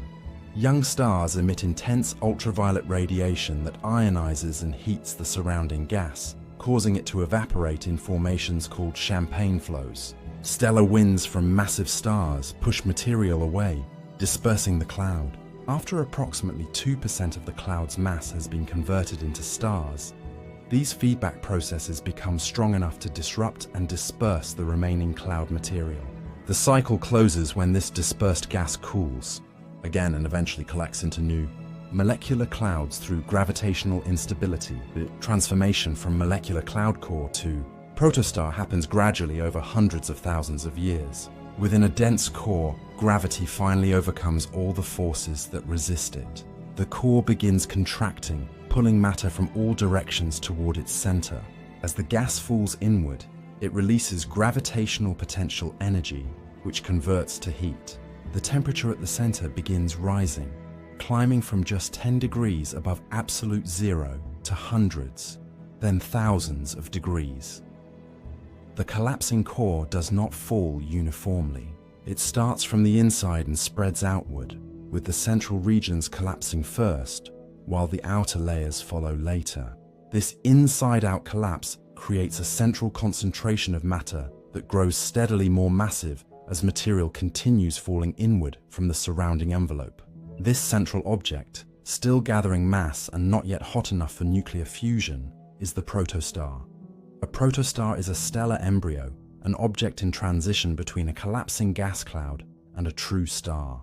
It glows with the heat generated by infalling matter, radiating primarily in infrared wavelengths because its surface temperature remains relatively cool, perhaps a few thousand degrees. The protostar is embedded deep within its natal cloud, surrounded by thick layers of gas and dust that block visible light. Only infrared radiation can penetrate these layers, which is why astronomers must use infrared telescopes to study protostars directly. The protostar continues growing as more material falls onto it from the surrounding core. But this material does not fall straight down. The original core had some slight rotation, imperceptible at first but preserved through the collapse. As matter falls inward and the core shrinks, this rotation speeds up, just as a figure skater spins faster when pulling their arms inward. The principle of angular momentum conservation ensures that rotation becomes more pronounced as collapse proceeds. The rotation prevents all the infalling material from reaching the protostar directly. Instead, matter settles into a rotating disk around the protostar called a protoplanetary disk, or accretion disk. Gas and dust in this disk spiral slowly inward, gradually transferring onto the protostar's surface. The exact mechanism by which material in the disk moves inward remains an active area of research, but observations confirm these disks exist around young stellar objects and serve as the reservoirs from which protostars gain most of their mass. The protostar stage lasts different amounts of time depending on the object's final mass. For a star similar to the Sun, the protostar phase continues for approximately 500,000 years. More massive stars accumulate their material faster and spend less time as protostars, perhaps just 100,000 years. Lower mass objects take longer, potentially spending several million years in the protostar phase before reaching their final mass. Deep within the protostar's core, conditions gradually become more extreme. The temperature climbs as gravitational energy converts to heat, reaching several million degrees. At these temperatures, a special type of fusion can begin, even though normal hydrogen fusion cannot yet occur. The protostar contains small amounts of deuterium, a heavy isotope of hydrogen with one proton and one neutron in its nucleus. Deuterium fuses with regular hydrogen at lower temperatures than normal hydrogen fusion requires, creating helium-3 and releasing energy. This deuterium fusion provides additional heat that helps inflate the protostar, and determines its size during this early phase. The protostar phase ends when accretion slows and eventually stops. The protostar has gathered most of the available material from its core, and what remains is either blown away by stellar winds or incorporated into the surrounding disk. At this point, the object transitions to the next phase of stellar evolution, becoming a T Tauri star. This intermediate stage marks a young star that is hot and luminous, but not yet burning hydrogen through nuclear fusion. T Tauri stars continue contracting slowly, heating their cores gradually until temperatures finally reach the critical threshold of 10 million degrees needed for sustained hydrogen fusion. Journey from molecular cloud to main sequence star spans tens of millions of years for Sun-like stars. The T Tauri phase alone lasts approximately 100 million years, during which the star slowly approaches the conditions necessary for hydrogen fusion. When fusion finally ignites, the star joins the main sequence, entering the longest and most stable phase of its existence. It has completed its birth and begun its adult life, powered by nuclear reactions that will sustain it for billions of years. Throughout the universe, molecular clouds give birth to stars at various stages of development. The most visible young stars, those that have emerged from their dusty cocoons, are called T Tauri stars, named after the first of their kind observed in the constellation Taurus. These are stellar adolescents, objects that have completed their protostar phase but have not yet ignited hydrogen fusion in their cores. They represent an intermediate stage, neither newborn protostars nor mature main sequence stars, but something in between. T Tauri stars are less than 10 million years old, making them youngsters by cosmic standards. Their central temperatures have climbed to approximately 5 million degrees Kelvin through gravitational contraction, but this remains far below the 10 million degrees required for sustained hydrogen fusion. Instead of nuclear energy, T Tauri stars shine through gravitational contraction. As they slowly shrink under their own weight, gravitational potential energy converts to heat, keeping the star luminous. This process will continue for approximately 100 million years before the core finally becomes hot enough for fusion to begin. Despite their youth and lack of fusion, T Tauri stars are extraordinarily active objects. They rotate rapidly, typically spinning once every 1 to 12 days compared to the Sun's leisurely 25-day rotation period. This rapid rotation generates powerful magnetic fields, far stronger than the Sun's present-day field. The magnetic fields drive intense stellar activity, including massive star spots covering large fractions of the surface, powerful stellar winds, and energetic X-ray and radio emissions approximately 1,000 times stronger than the Sun produces today. The surfaces of T Tauri stars reach temperatures around 4,500 degrees Celsius, similar to main sequence stars of comparable mass. However, T Tauri stars are significantly more luminous than their main sequence counterparts because they are much larger. A T Tauri star destined to become Sun-like might be several times the Sun's current radius during this phase. The larger surface area allows more energy to radiate into space, making the star brighter even though its surface temperature is similar. T Tauri stars show another distinctive characteristic: high lithium abundance in their atmospheres. Lithium is easily destroyed at temperatures above 2.5 million degrees Kelvin, so stars that have burned hydrogen for billions of years contain very little lithium in their outer layers. But T Tauri stars, being young and not yet fusing hydrogen, retain most of their original lithium. Astronomers use lithium as a marker of stellar youth, confirming that T Tauri stars are indeed very young objects. Many T Tauri stars are surrounded by protoplanetary disks, flattened structures of gas and dust left over from the star formation process. These disks extend from perhaps a few million kilometers to several billion kilometers from the star, containing enough material to potentially form planets. Gas and dust in the disk spiral slowly inward, still feeding material onto the star's surface through a process called accretion. As material falls onto the star, it releases energy, contributing to the star's overall luminosity and creating hotspots where the accretion streams hit the stellar surface. The interaction between the stars magnetic field in the protoplanetary disk generates some of the most dramatic phenomena associated with T-Tauri stars. Magnetic field lines connect the star to the disk, channeling infalling material along specific paths.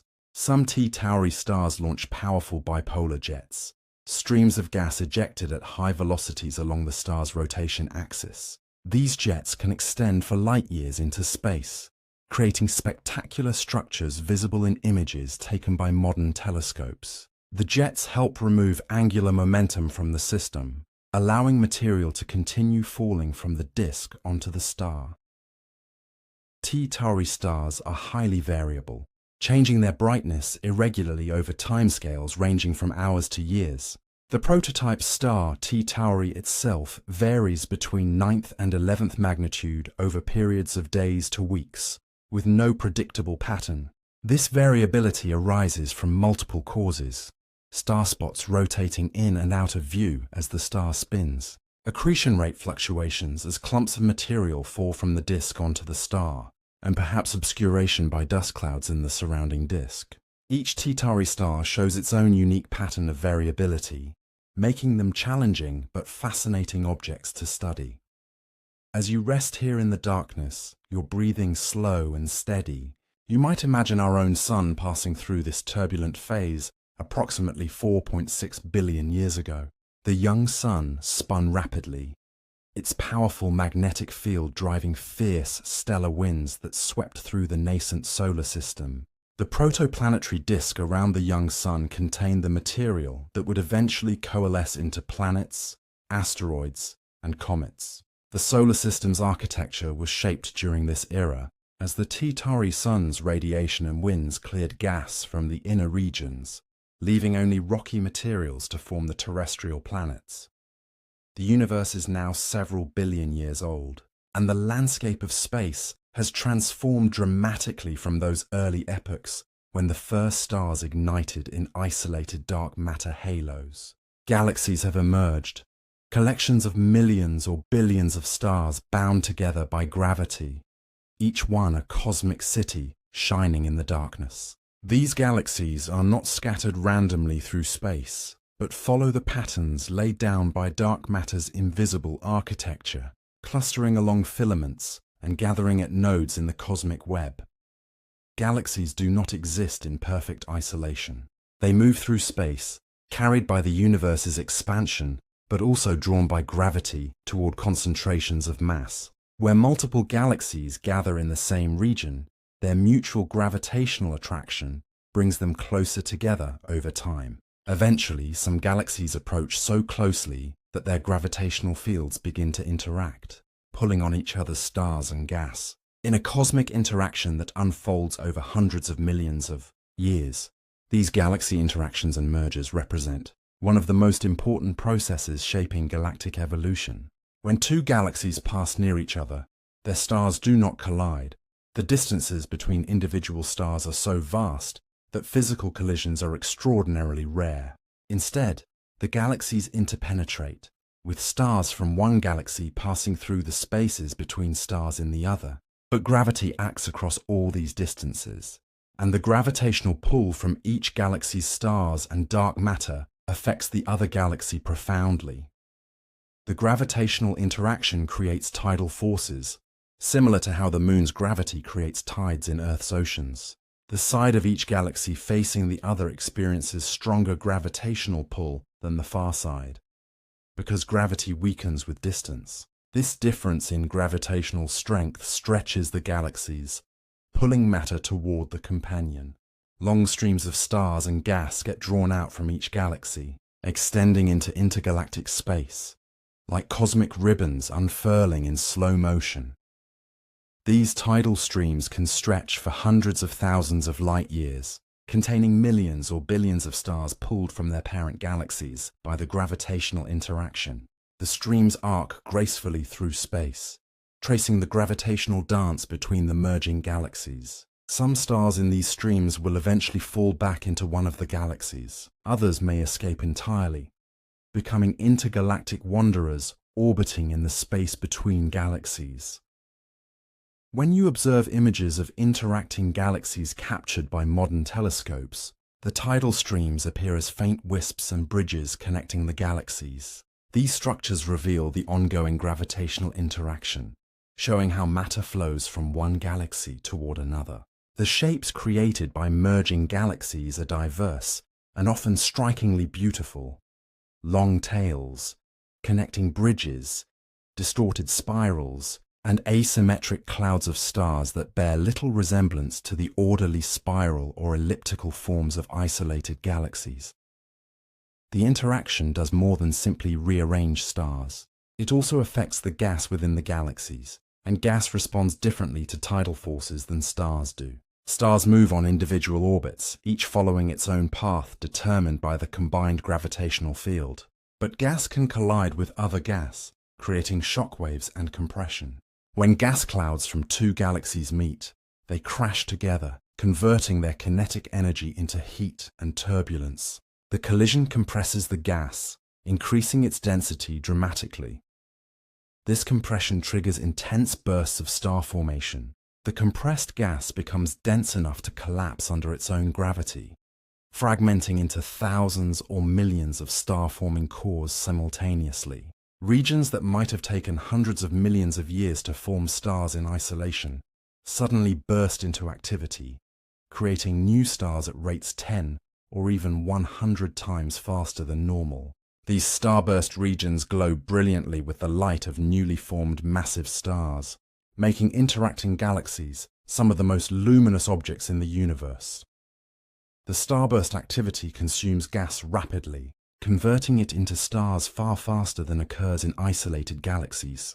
Within just a few tens of millions of years, much of the available gas in the central regions can be transformed into stars.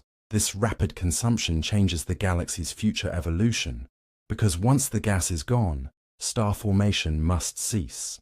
The galaxy ages quickly, its stellar population maturing while new star formation slows to a trickle.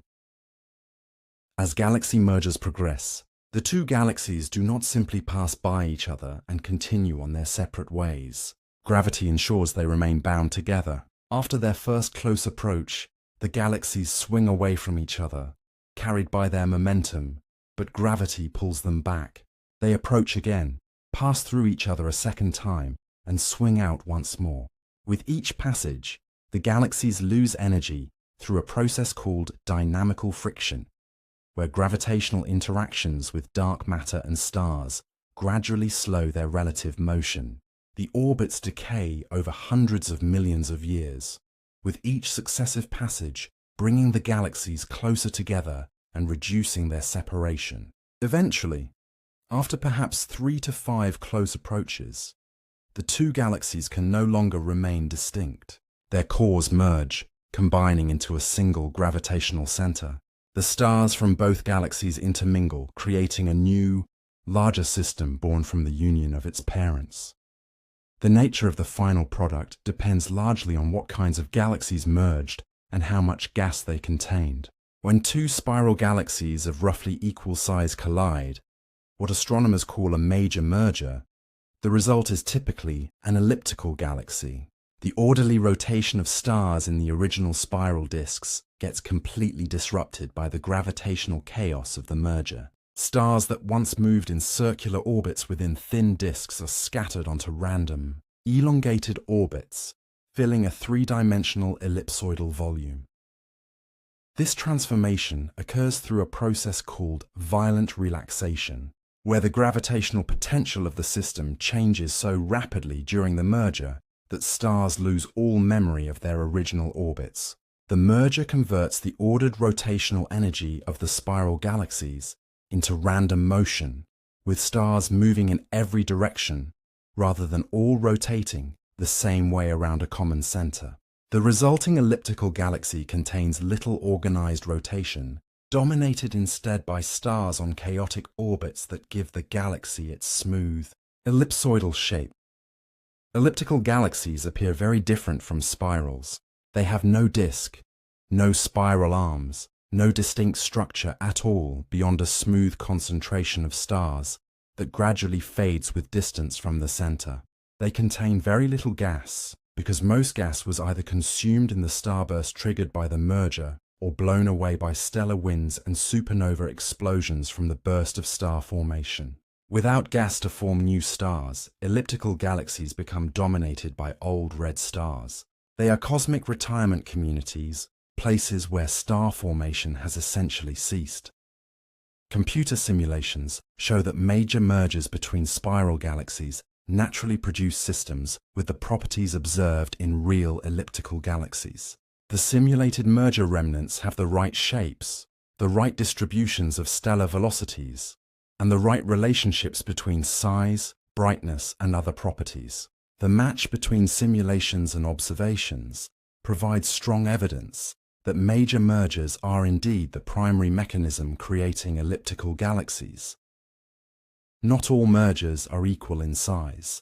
Minor mergers occur when a large galaxy encounters a much smaller companion, with mass ratios of 10:1 or greater. In these cases, the smaller galaxy gets tidally disrupted and absorbed by the larger one, a process sometimes called galactic cannibalism. The large galaxy grows by accreting the stars and gas from its smaller victim, but its overall structure may not change dramatically. Many galaxies, including the Milky Way, are currently absorbing smaller dwarf galaxies through minor mergers. Recent research suggests that multiple minor mergers occurring sequentially over billions of years can also produce elliptical galaxies, particularly the most massive ones. Rather than forming through a single dramatic major merger, these giant ellipticals may have grown through dozens or hundreds of smaller mergers, gradually accumulating mass and transforming from spirals to ellipticals through repeated gravitational interactions. This hierarchical assembly process matches expectations from cosmological models of structure formation.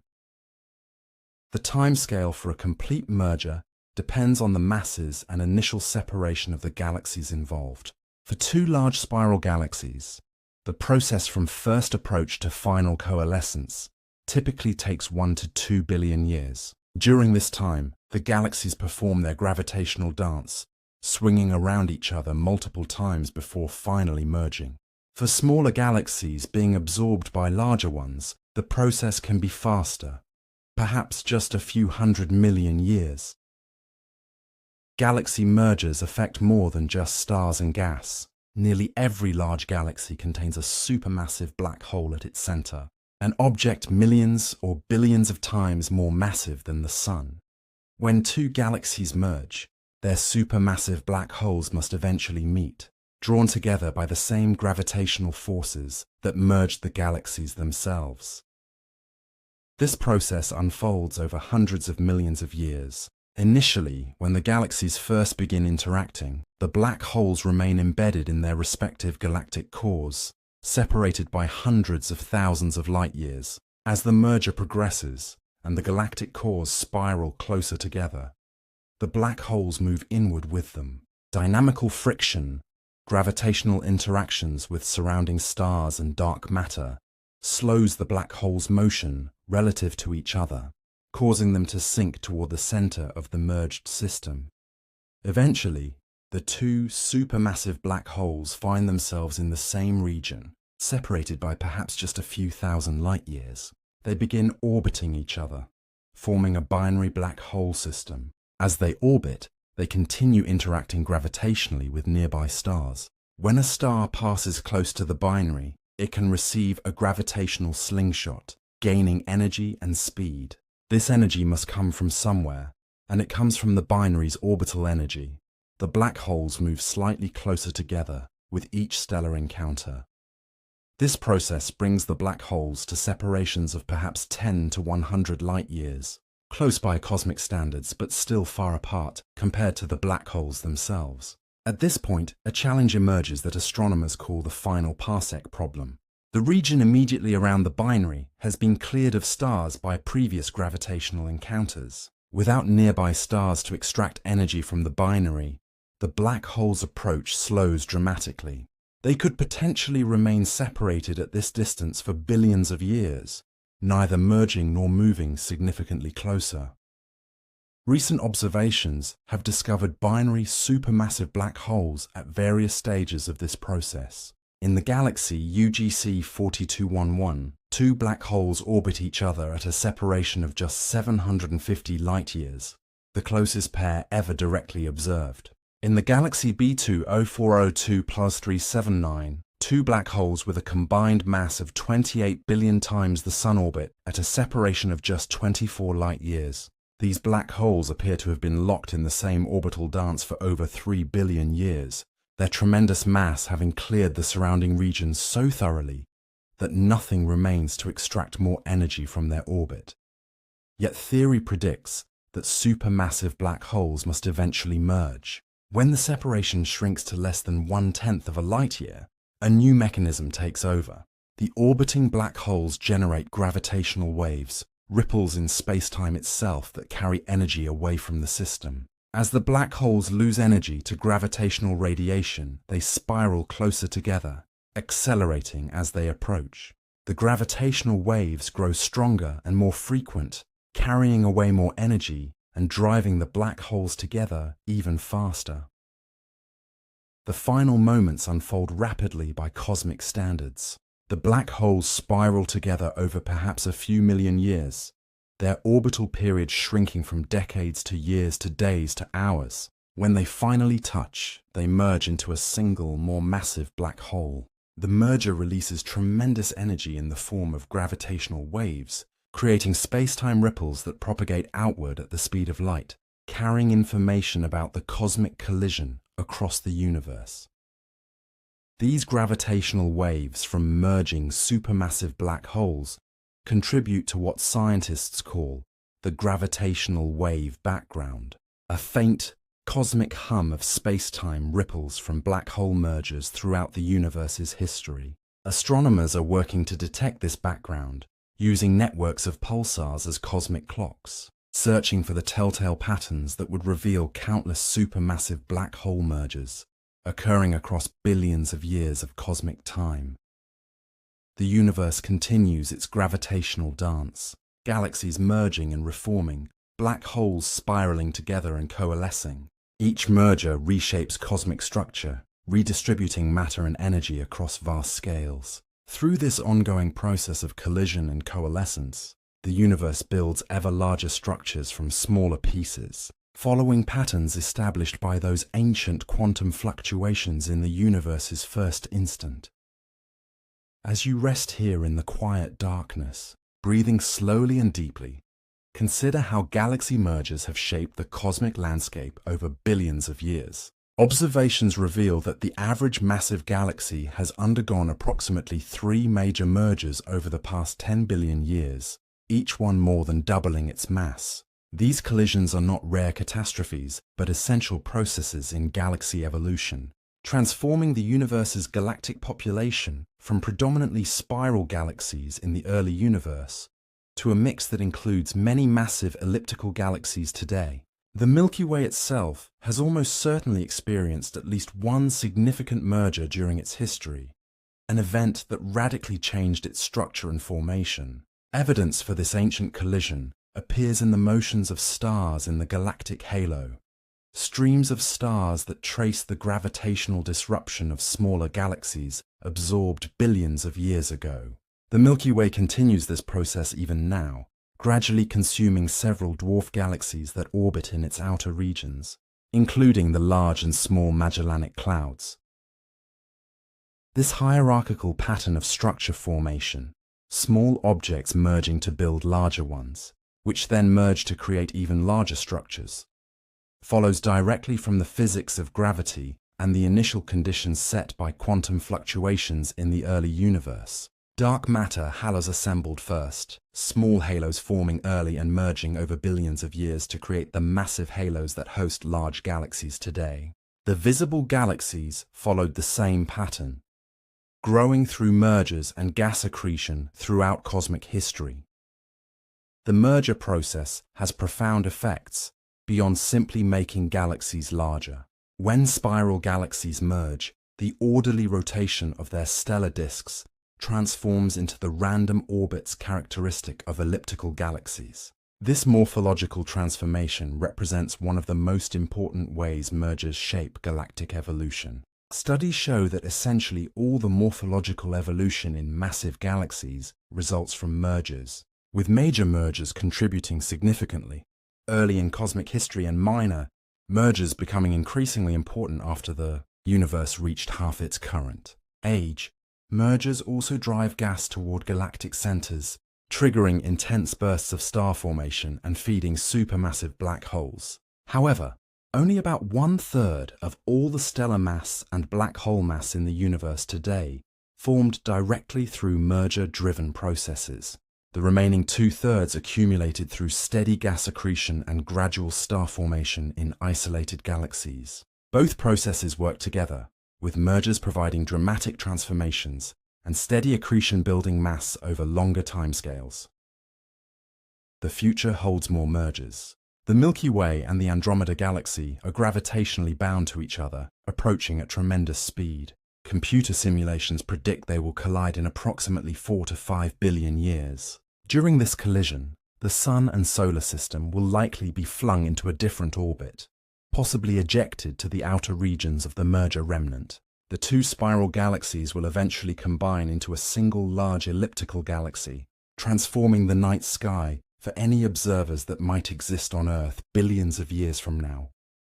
Throughout the universe, this dance of galaxies continues, driven by gravity's patient pull across cosmic distances. Each merger reshapes galactic structure, redistributes matter and energy, and influences the evolution of the galaxies involved. Yet at the hearts of these colliding giants, even more massive objects await their own gravitational encounters. The supermassive black holes that anchor galactic centers play crucial roles in galaxy evolution, growing through mergers and regulating star formation through their energetic feedback. At the center of nearly every large galaxy in the universe, hidden from direct view by vast clouds of stars and gas, lies an object of almost unimaginable density and mass. This is a supermassive black hole, a region of space-time where gravity has become so intense that nothing, not even light, can escape once it crosses a boundary called the event horizon. These objects contain millions or billions of times the mass of the Sun, all compressed into a volume smaller than our solar system. The Milky Way galaxy, the cosmic home containing our Sun and Earth, harbors one of these objects at its center. Named Sagittarius A, this supermassive black hole contains approximately 4 million times the Sun's mass. It sits quietly at the galactic center, 26,000 light-years from Earth, invisible to optical telescopes, but detectable through its gravitational influence on nearby stars. Astronomers have tracked individual stars orbiting this invisible mass, watching them swing around it in elliptical paths at speeds reaching a significant fraction of the speed of light. These observations provide direct evidence that supermassive black holes are real, physical objects exerting gravitational forces on their surroundings. The stars orbiting Sagittarius A follow paths precisely matching what Newton's and Einstein's theories predict for objects orbiting an extremely massive compact body. No other known object could produce such effects. The evidence is unambiguous. A supermassive black hole resides at the Milky Way's heart. The Milky Way is not unique in this regard. Surveys of nearby galaxies reveal that essentially all large galaxies contain supermassive black holes at their centers. The masses of these black holes correlate remarkably well with properties of their host galaxies. Galaxies with more massive central bulges contain more massive black holes. Galaxies where stars move faster, indicating stronger gravitational fields, also harbor more massive black holes. These correlations suggest a deep connection between supermassive black holes and the galaxies that host them. This connection poses a profound mystery. How do black holes containing just 1/10 of 1% of a galaxy's total stellar mass influence the evolution of the entire galaxy? The black hole and the galaxy differ in scale by factors of millions or billions, yet they somehow evolve together, maintaining tight relationships between their properties across cosmic time. Understanding this connection requires exploring how supermassive black holes form, how they grow, and how they interact with their galactic environments. The formation of the first supermassive black holes remains an active area of research. These objects must form very early in cosmic history because observations reveal supermassive black holes containing billions of solar masses already existing when the universe was less than 1 billion years old. Building such massive objects so quickly presents a challenge. Several formation scenarios have been proposed, but the exact mechanism remains uncertain. One possibility involves the direct collapse of massive gas clouds in the early universe. If conditions are just right, if the gas can avoid fragmenting into smaller pieces and forming stars, a cloud containing tens of thousands or hundreds of thousands of solar masses might collapse directly into a black hole. This black hole seed could then grow through accretion and mergers to become supermassive. Another possibility suggests that supermassive black holes form through the merger of many smaller black holes within dense nuclear star clusters at galactic centers. Regardless of how they form initially, supermassive black holes grow primarily through two mechanisms: accretion of gas and mergers with other black holes. Accretion provides the dominant growth mechanism throughout most of cosmic history. Gas spiraling toward a black hole releases tremendous amounts of gravitational energy, heating to millions of degrees and radiating across the electromagnetic spectrum. This process can convert up to 10% of the infalling mass into radiated energy, making actively accreting black holes some of the most luminous objects in the universe. The luminosity from accreting supermassive black holes can outshine their entire host galaxies. These objects, called quasars or active galactic nuclei, blaze with the light of trillions of suns, visible across billions of light-years of space. The energy comes not from nuclear fusion like stars, but from the conversion of gravitational potential energy into heat and radiation as matter falls into the black hole's intense gravitational field. The energy output from an actively accreting supermassive black hole creates powerful effects that extend far beyond the black hole itself. As gas spirals inward through the accretion disk, it heats to millions of degrees through friction and compression. This superheated material emits intense radiation across the electromagnetic spectrum, from radio waves to X-rays and gamma rays. The radiation pressure can be so strong that it pushes against infalling gas, sometimes driving powerful winds that blow material away from the black hole at speeds reaching thousands of kilometers per second. These winds and jets launched by accreting black holes represent a crucial feedback mechanism regulating galaxy evolution. The outflows carry tremendous amounts of energy into the surrounding galaxy, heating gas and potentially preventing it from cooling and collapsing to form new stars. This process may explain why the most massive galaxies in the universe contain relatively few young stars, despite their enormous reservoirs of gas. The energy from their central black holes may have shut down star formation, transforming these galaxies into passive systems dominated by old red stars. The solution to this puzzle emerged in the 1960s through the work of astronomers C.C. Lin and Frank Hsu, who proposed the density wave theory of spiral structure.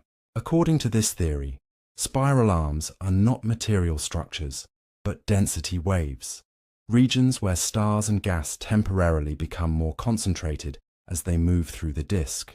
The wave pattern itself rotates at a different speed than the stars, typically slower than the stars in the inner disk and faster than stars in the outer disk. You can visualize this concept by imagining cars on a highway encountering a region of slower traffic.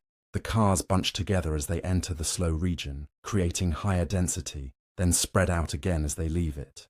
The traffic jam persists even though individual cars move through it. Similarly, stars enter spiral arms, spend some time moving through the higher density region, then exit the arm and continue on their orbits. The spiral pattern remains, even though the stars passing through it constantly change. The density enhancement in spiral arms is not dramatic by terrestrial standards. The stellar density in an arm might be just 10 to 20% higher than in the regions between arms. But this modest increase has profound effects on the galaxy's appearance and evolution. The enhanced density creates stronger gravitational forces within the arms, which compress gas clouds as they enter, This compression triggers star formation, creating clusters of young hot, luminous stars within the spiral arms. These newly formed massive stars shine with intense blue-white light, making the spiral arms visible as bright features against the dimmer disk. The contrast between bright arms and darker interarm regions creates the striking spiral patterns visible in images. Without active star formation, spiral arms would be much fainter and harder to detect. It is the ongoing birth of stars within the density waves that makes spiral structure so prominent.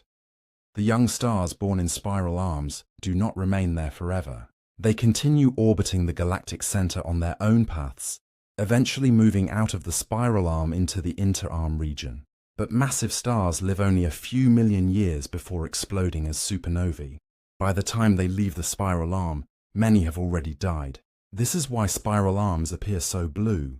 They contain disproportionately young stellar populations, while older, redder stars dominate the regions between arms.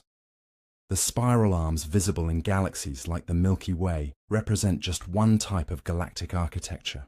When astronomers survey the universe, they observe galaxies exhibiting a remarkable diversity of shapes and structures. In 1926, astronomer Edwin Hubble developed a classification system to organize this diversity, creating what became known as the Hubble sequence, or the Hubble tuning fork diagram, because of its distinctive shape.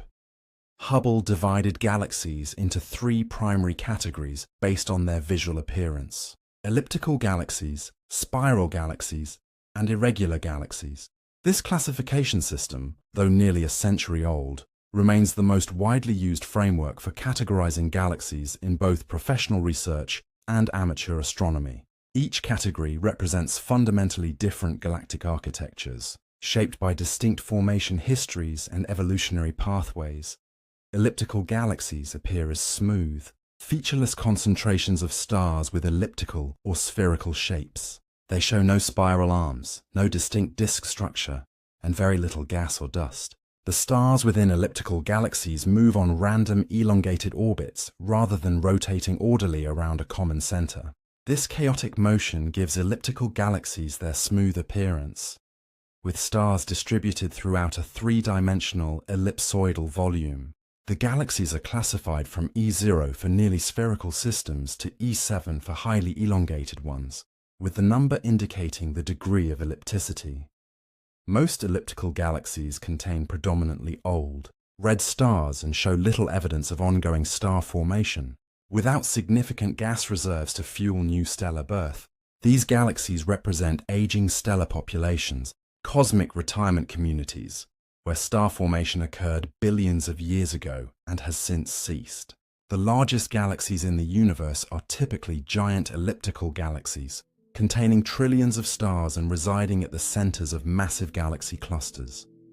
Spiral galaxies, in contrast, exhibit clear structural components: a central bulge of older stars, a flat rotating disk containing spiral arms, and a sparse spherical halo extending far beyond the visible disk.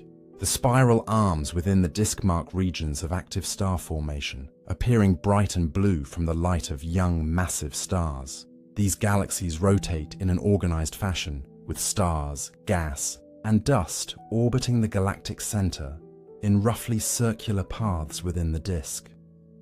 Hubble further subdivided spiral galaxies based on the tightness of their spiral arms and the size of their central bulges. Type SR spirals have tightly wound arms and large bulges. Type SC spirals have loosely wound, open arms and small bulges. Type SB spirals fall between these extremes. Approximately half of all spiral galaxies also exhibit a bar-like structure of stars extending through their central bulge, with spiral arms attached to the ends of the bar. These barred spiral galaxies receive the designation SB rather than S, with the same subcategories: SBA, SBB, and SBC. The Milky Way belongs to the barred spiral category, classified as an SBB or SBC type galaxy. Our solar system resides in one of the spiral arms, approximately 26,000 light-years from the galactic center, embedded within the rotating disk.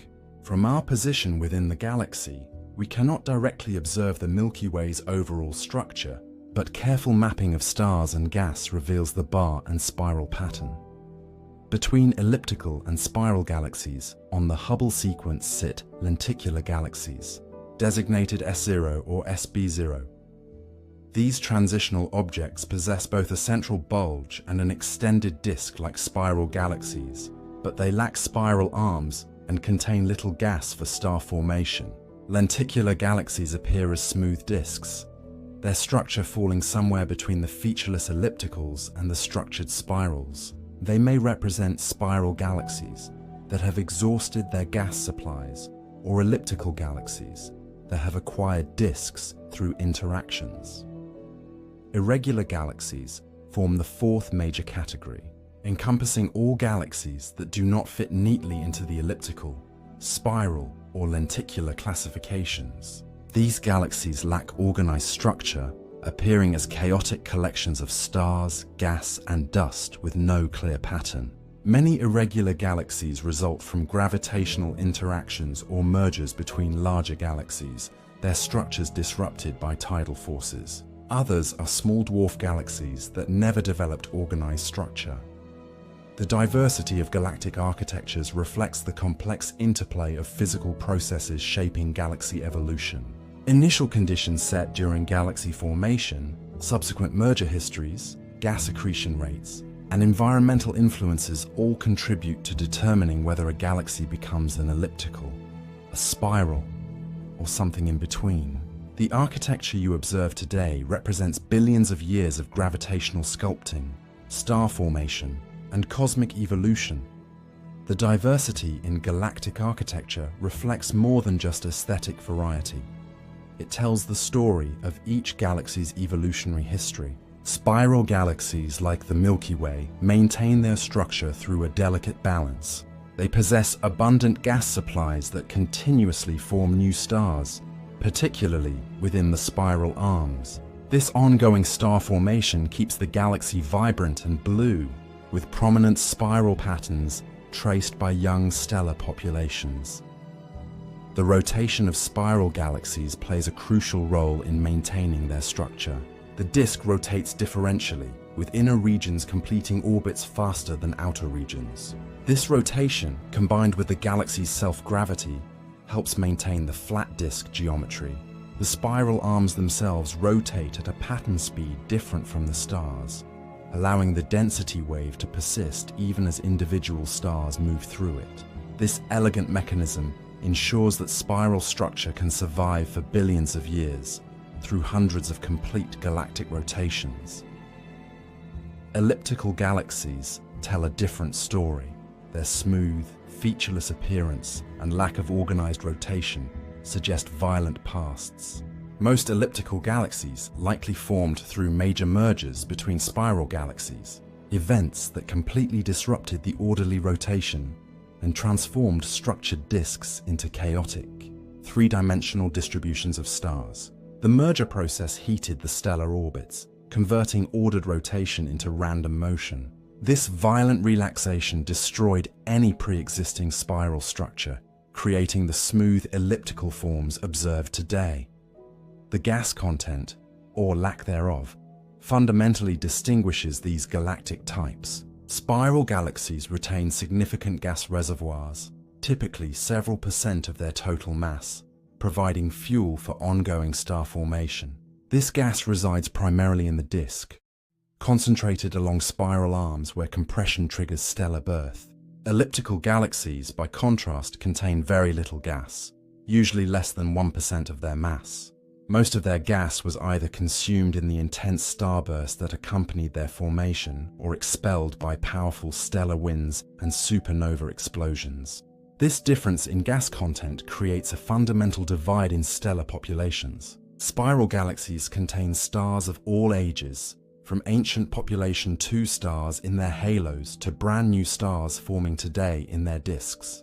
Their integrated light appears relatively blue because young, hot stars contribute significantly to the total brightness. Elliptical galaxies, having exhausted their gas supplies, contain predominantly old stars. With no recent star formation to produce hot blue stars, ellipticals appear distinctly red, dominated by cooler, older stellar populations. Environmental factors also influence galactic architecture.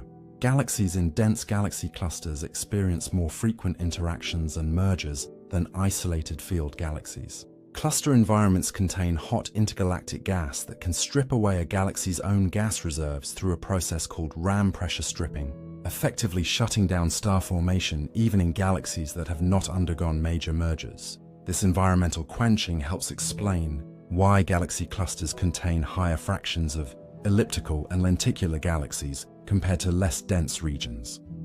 The transition from spiral to elliptical represents one of the most important transformations in galaxy evolution. Major mergers provide the primary mechanism driving this morphological change, converting rotationally supported disk galaxies into dispersion-supported elliptical systems. Computer simulations confirm that two colliding spiral galaxies naturally produce elliptical galaxies, with properties matching real observations.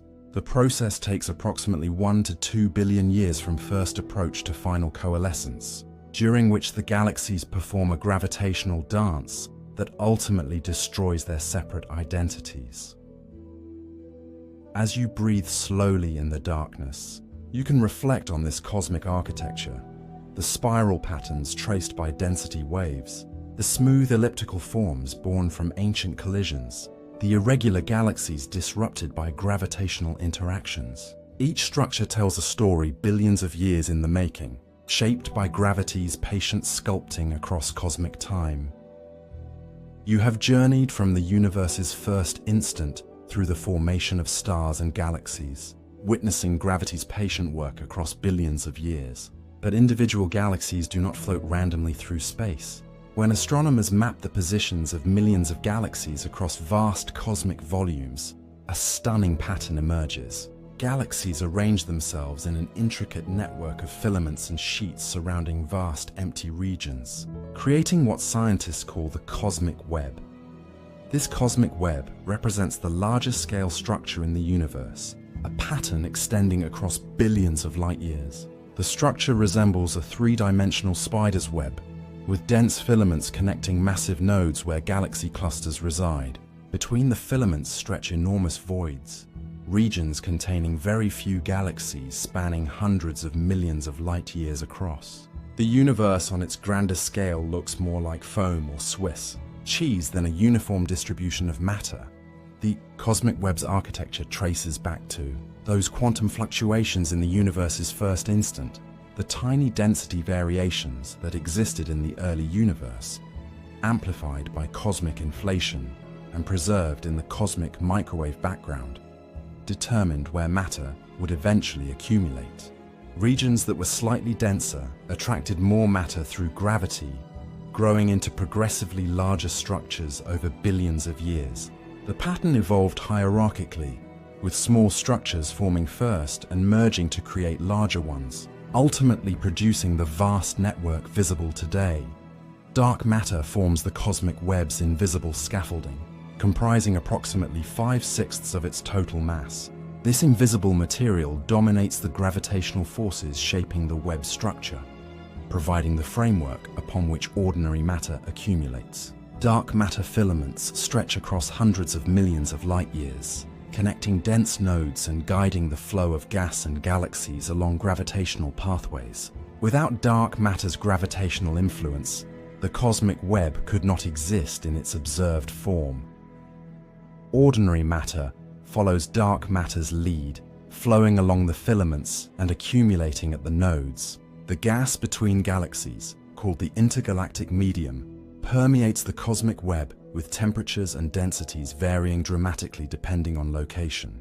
In the filaments connecting galaxy clusters, gas reaches temperatures of thousands to tens of thousands of degrees, forming what astronomers call the warm-hot intergalactic medium. This material remains difficult to observe directly because it is neither hot enough to emit strong X-rays nor cool enough to absorb much visible light, yet it contains a significant fraction of the universe's ordinary matter. Within galaxy clusters at the web's nodes, gas becomes much hotter, reaching tens of millions of degrees. This intracluster medium emits X-rays that telescopes can detect, revealing the distribution of matter within clusters and providing information about cluster formation history. The hot gas also interacts with galaxies passing through it, stripping away their own gas supplies through ram pressure, and effectively shutting down star formation in what were once gas-rich spiral galaxies. Galaxies themselves reside throughout the cosmic web, concentrated along filaments, and especially at the nodes where filaments intersect.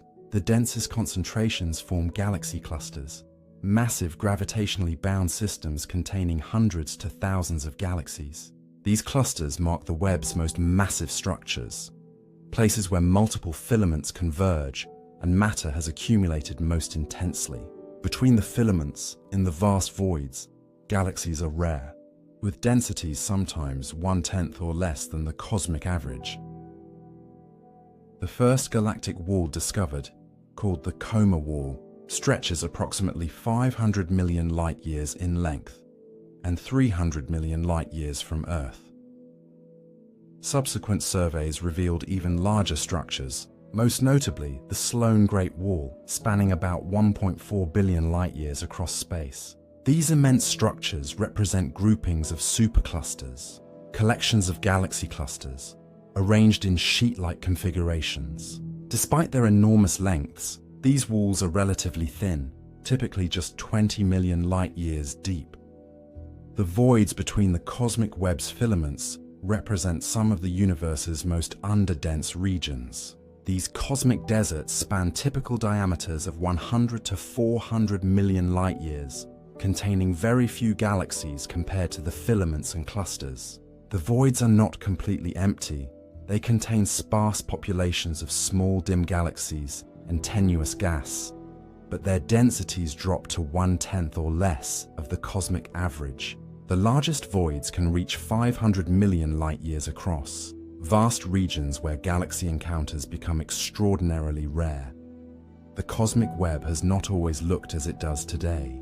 The structure evolved over billions of years, growing from nearly imperceptible density variations in the early universe into the prominent filaments and clusters observed now. At early cosmic epochs, when the universe was just 1 or 2 billion years old, the density contrasts were much weaker. Galaxies existed but were distributed more uniformly, with the filamentary pattern only beginning to emerge. As time progressed and gravity continued pulling matter together, the contrasts grew stronger, the filaments became more defined, and the voids expanded. Computer simulations tracking the evolution of cosmic structure reveal this transformation in remarkable detail. Starting from initial conditions matching the density fluctuations observed in the cosmic microwave background, simulations evolve billions of particles forward through time under gravity's influence. The particles, representing dark matter, initially spread nearly uniformly through space with only tiny density variations. Over billions of simulated years, these particles flow along gravitational pathways, accumulating in increasingly concentrated regions while evacuating from underdense areas. The simulated universe develops structure hierarchically, with smaller objects forming first and merging to create larger ones. Small dark matter halos appear within the first few 100 million years. These halos merge to form progressively larger structures, groups, clusters, and eventually superclusters spanning hundreds of millions of light-years. The process continues today, with structure still growing through ongoing mergers and accretion. This hierarchical assembly matches what observers see in real galaxy surveys, providing strong evidence that the simulations captured the essential physics of structure formation. The composition of the universe profoundly influences how structure evolves. For the first few billion years after the Big Bang, ordinary matter and radiation dominated the universe's energy density. During this matter-dominated era, structures grew steadily as gravity amplified density contrasts. But approximately 5 billion years ago, dark energy began dominating the universe's energy content. This mysterious component, comprising roughly 68% of the universe's total energy, drives cosmic expansion to accelerate rather than slow down. Dark energy's influence fundamentally changes structure formation. In a matter-dominated universe, gravity's pull steadily brings structures closer together, allowing ongoing growth through mergers and accretion. But in a dark energy-dominated universe, accelerating expansion works against gravity, making it progressively harder for structures to continue growing.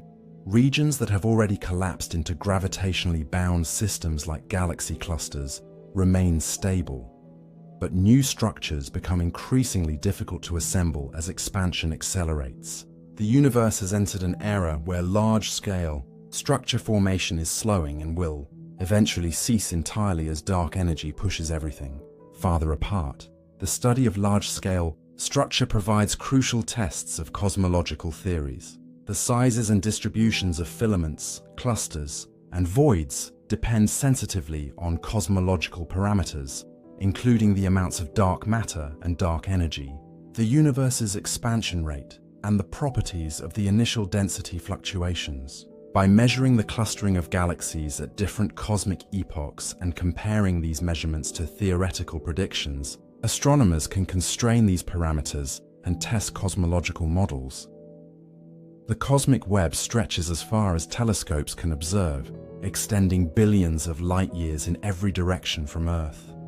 Every galaxy in the observable universe participates in this grand structure, embedded within filaments or clusters, shaped by gravity's influence across cosmic scales. The pattern represents the ultimate expression of those quantum fluctuations from the universe's first instant, amplified across 14 billion years of expansion and gravitational growth into the magnificent architecture visible today.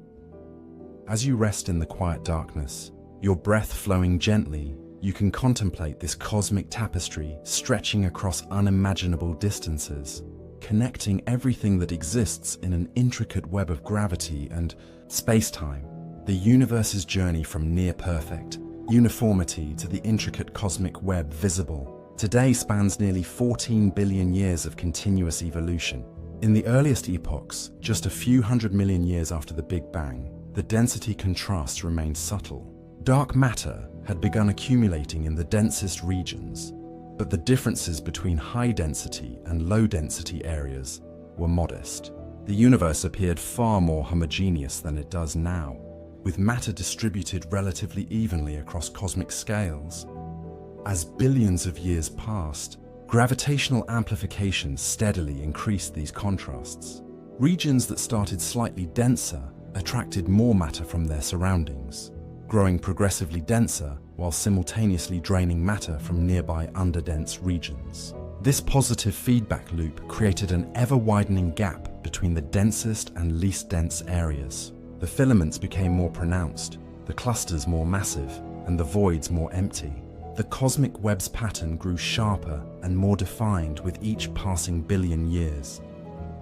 By the time the universe reached approximately half its current age, around 7 billion years after the Big Bang, the cosmic web had developed most of its present-day character. Major filaments connected massive galaxy clusters, and substantial voids had formed between the densest regions. Galaxy formation had peaked during this epoch, with star formation rates reaching their highest levels in cosmic history. The universe was younger, denser, and more active than today, with galaxies colliding and merging frequently, triggering intense starbursts and feeding supermassive black holes. But a fundamental shift was occurring that would alter the universe's future trajectory.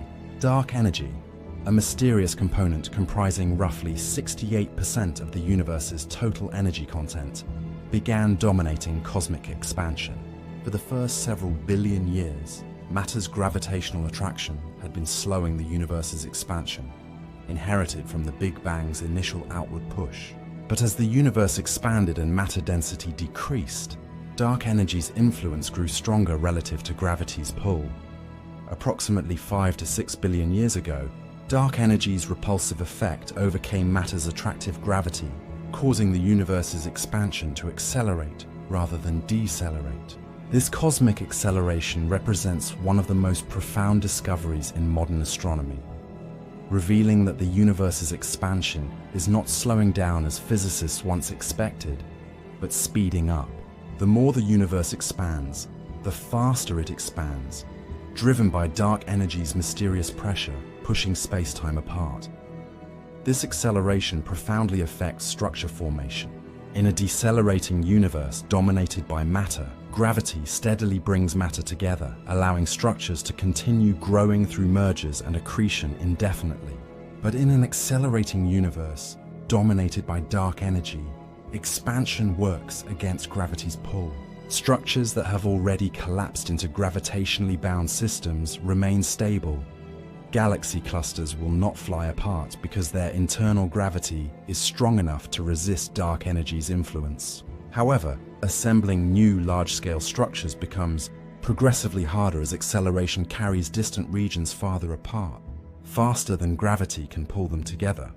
The universe has entered an era where large-scale structure formation is slowing and will eventually cease. The cosmic web visible today represents the culmination of structure formation, the final product of billions of years of gravitational evolution. Future changes will be modest compared to the dramatic transformations that occurred during the universe's first 10 billion years.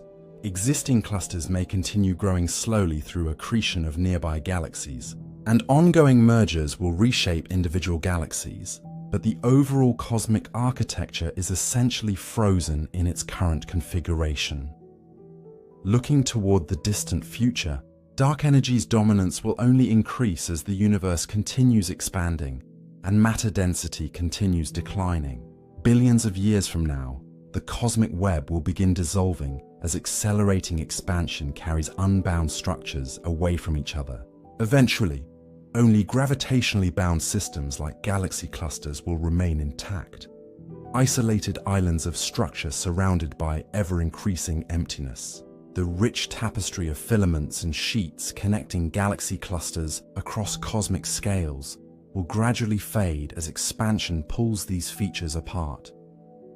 The universe stands at 13.8 billion years of age, having traveled from the infinitesimal singularity of the Big Bang through eras of plasma, darkness, first light, and the assembly of cosmic structure. The cosmic web stretches across observable space in all its intricate glory, galaxies shining within their filaments, clusters marking the nodes where matter concentrates most densely. Yet this magnificent architecture represents not a permanent equilibrium but a transitional state in an ongoing evolution driven by dark energy's mysterious influence. Dark energy comprises approximately 68% of the universe's total energy content, dwarfing both ordinary matter at 5% and dark matter at 27%. This invisible component produces a repulsive effect opposite to gravity's attractive pull, driving the universe's expansion to accelerate rather than slow down. The acceleration began approximately 5 billion years ago, when the universe reached roughly half its current age, and dark energy's influence finally overcame matter's gravitational attraction. The nature of dark energy remains one of physics' deepest mysteries. Scientists know it exists through its effects on cosmic expansion, measured by tracking how fast galaxies recede at different distances. But they do not know what dark energy is, how it arises, or why it has the particular strength observed. The simplest explanation treats dark energy as a cosmological constant, an intrinsic property of space itself that remains unchanging throughout cosmic history. Einstein originally introduced this concept in his equations but later abandoned it, calling it his greatest blunder. The discovery of cosmic acceleration in 1998 resurrected the cosmological constant as a crucial component of modern cosmology. Recent observations from the Dark Energy Spectroscopic Instrument are challenging this simple picture. DESI has mapped over 14 million galaxies and quasars, creating the largest three-dimensional map of the universe ever assembled. By analyzing how matter clustered at different cosmic epochs, covering 11 billion years of history, DESI can track how the universe's expansion rate evolved over time. The results suggest something unexpected. Dark energy may not remain constant but could be changing, growing weaker as the universe ages. If these findings prove correct, they would profoundly alter understanding of cosmic evolution and the universe's ultimate fate. A cosmological constant implies a specific destiny, perpetual acceleration leading to cosmic isolation and eventual heat death. But if dark energy weakens over time, the universe might expand more slowly in the future, potentially even halting expansion altogether. If dark energy strengthens, expansion could accelerate beyond current projections, leading to more extreme outcomes. The implications span from subtle modifications to existing theories to complete revisions of cosmological models. The standard scenario, assuming dark energy remains constant, paints a picture of gradual cosmic isolation. As accelerating expansion continues, galaxies beyond the local group, a collection containing the Milky Way, Andromeda, and dozens of smaller galaxies gravitationally bound together, will recede faster and faster. Their light will become increasingly redshifted, stretching to longer and longer wavelengths. Eventually, approximately 100 billion years from now, these distant galaxies will cross a cosmological event horizon, beyond which their light can never reach us. They will fade from view, disappearing one by one as they cross this boundary. The universe visible to observers in the far future will shrink dramatically compared to what we see today. Only the local group will remain observable, isolated in an expanding void as everything else disappears beyond the cosmic horizon. The rich tapestry of galaxy clusters, filaments, and large-scale structure that characterizes today's universe will vanish, leaving future astronomers unable to see any evidence that other galaxies ever existed. The observable universe will contract to just our gravitationally bound neighborhood, perhaps just 50 million light-years across, surrounded by empty, expanding space. Within the local group itself, dramatic changes will occur. The Milky Way and Andromeda galaxies are approaching each other and will collide in approximately 4 billion years, merging to form a single large elliptical galaxy that astronomers have nicknamed Milky. This merger will reshape both galaxies, disrupting their spiral structures and scattering stars onto random orbits. The Sun and Solar System will likely survive this collision, though they may be flung into the outer regions of the merged galaxy. Any observers on Earth, if Earth still exists and harbors life, will witness a transformed night sky dominated by the stars of the merged galaxy. Star formation within Milky will continue for a time, but the available gas supply will steadily diminish. Stars that die will return some material to the interstellar medium, but much of it will be locked away in white dwarfs, neutron stars, and black holes that cannot contribute to new stellar generations. Gradually, over hundreds of billions of years, the raw materials for making new stars will be exhausted. The last stars will form perhaps 100 trillion years from now, flickering into existence in a galaxy growing progressively darker as its stellar population ages.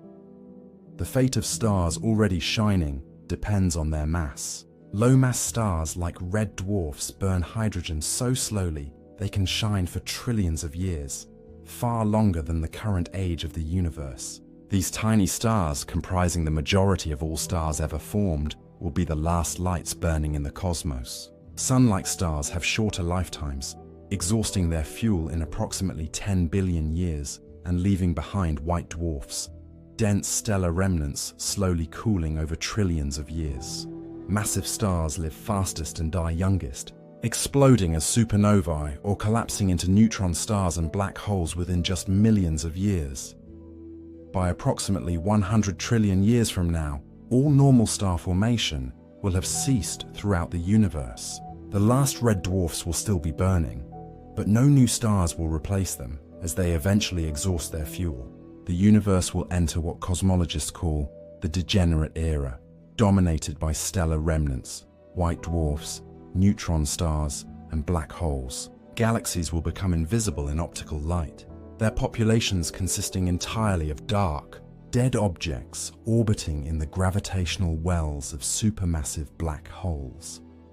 But recent observations from the Dark Energy Spectroscopic Instrument introduce profound uncertainty into these projections. DESI's analysis of over 14 million galaxies spanning 11 billion years of cosmic history reveals hints that dark energy may be weakening over time, rather than remaining constant. If this finding proves correct, it could fundamentally alter the universe's trajectory.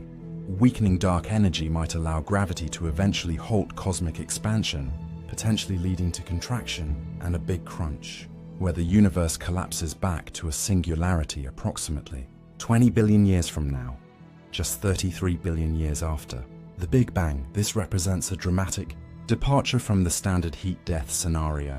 Instead of perpetual expansion and isolation, the universe would reach maximum size about 11 billion years from now, then begin contracting. As space shrinks, galaxies would begin moving toward each other rather than away. The cosmic microwave background would grow hotter rather than cooler. Eventually, matter would compress to extreme densities, temperatures would soar, and the universe would end in a mirror image of how it began. A singular point of infinite density and temperature. Alternative scenarios exist depending on how dark energy evolves. If dark energy strengthens rather than weakens, it could enter what physicists call the phantom regime, where its repulsive effect grows increasingly powerful over time. This would lead to the Big Rip, where accelerating expansion eventually overcomes all forces holding structures together.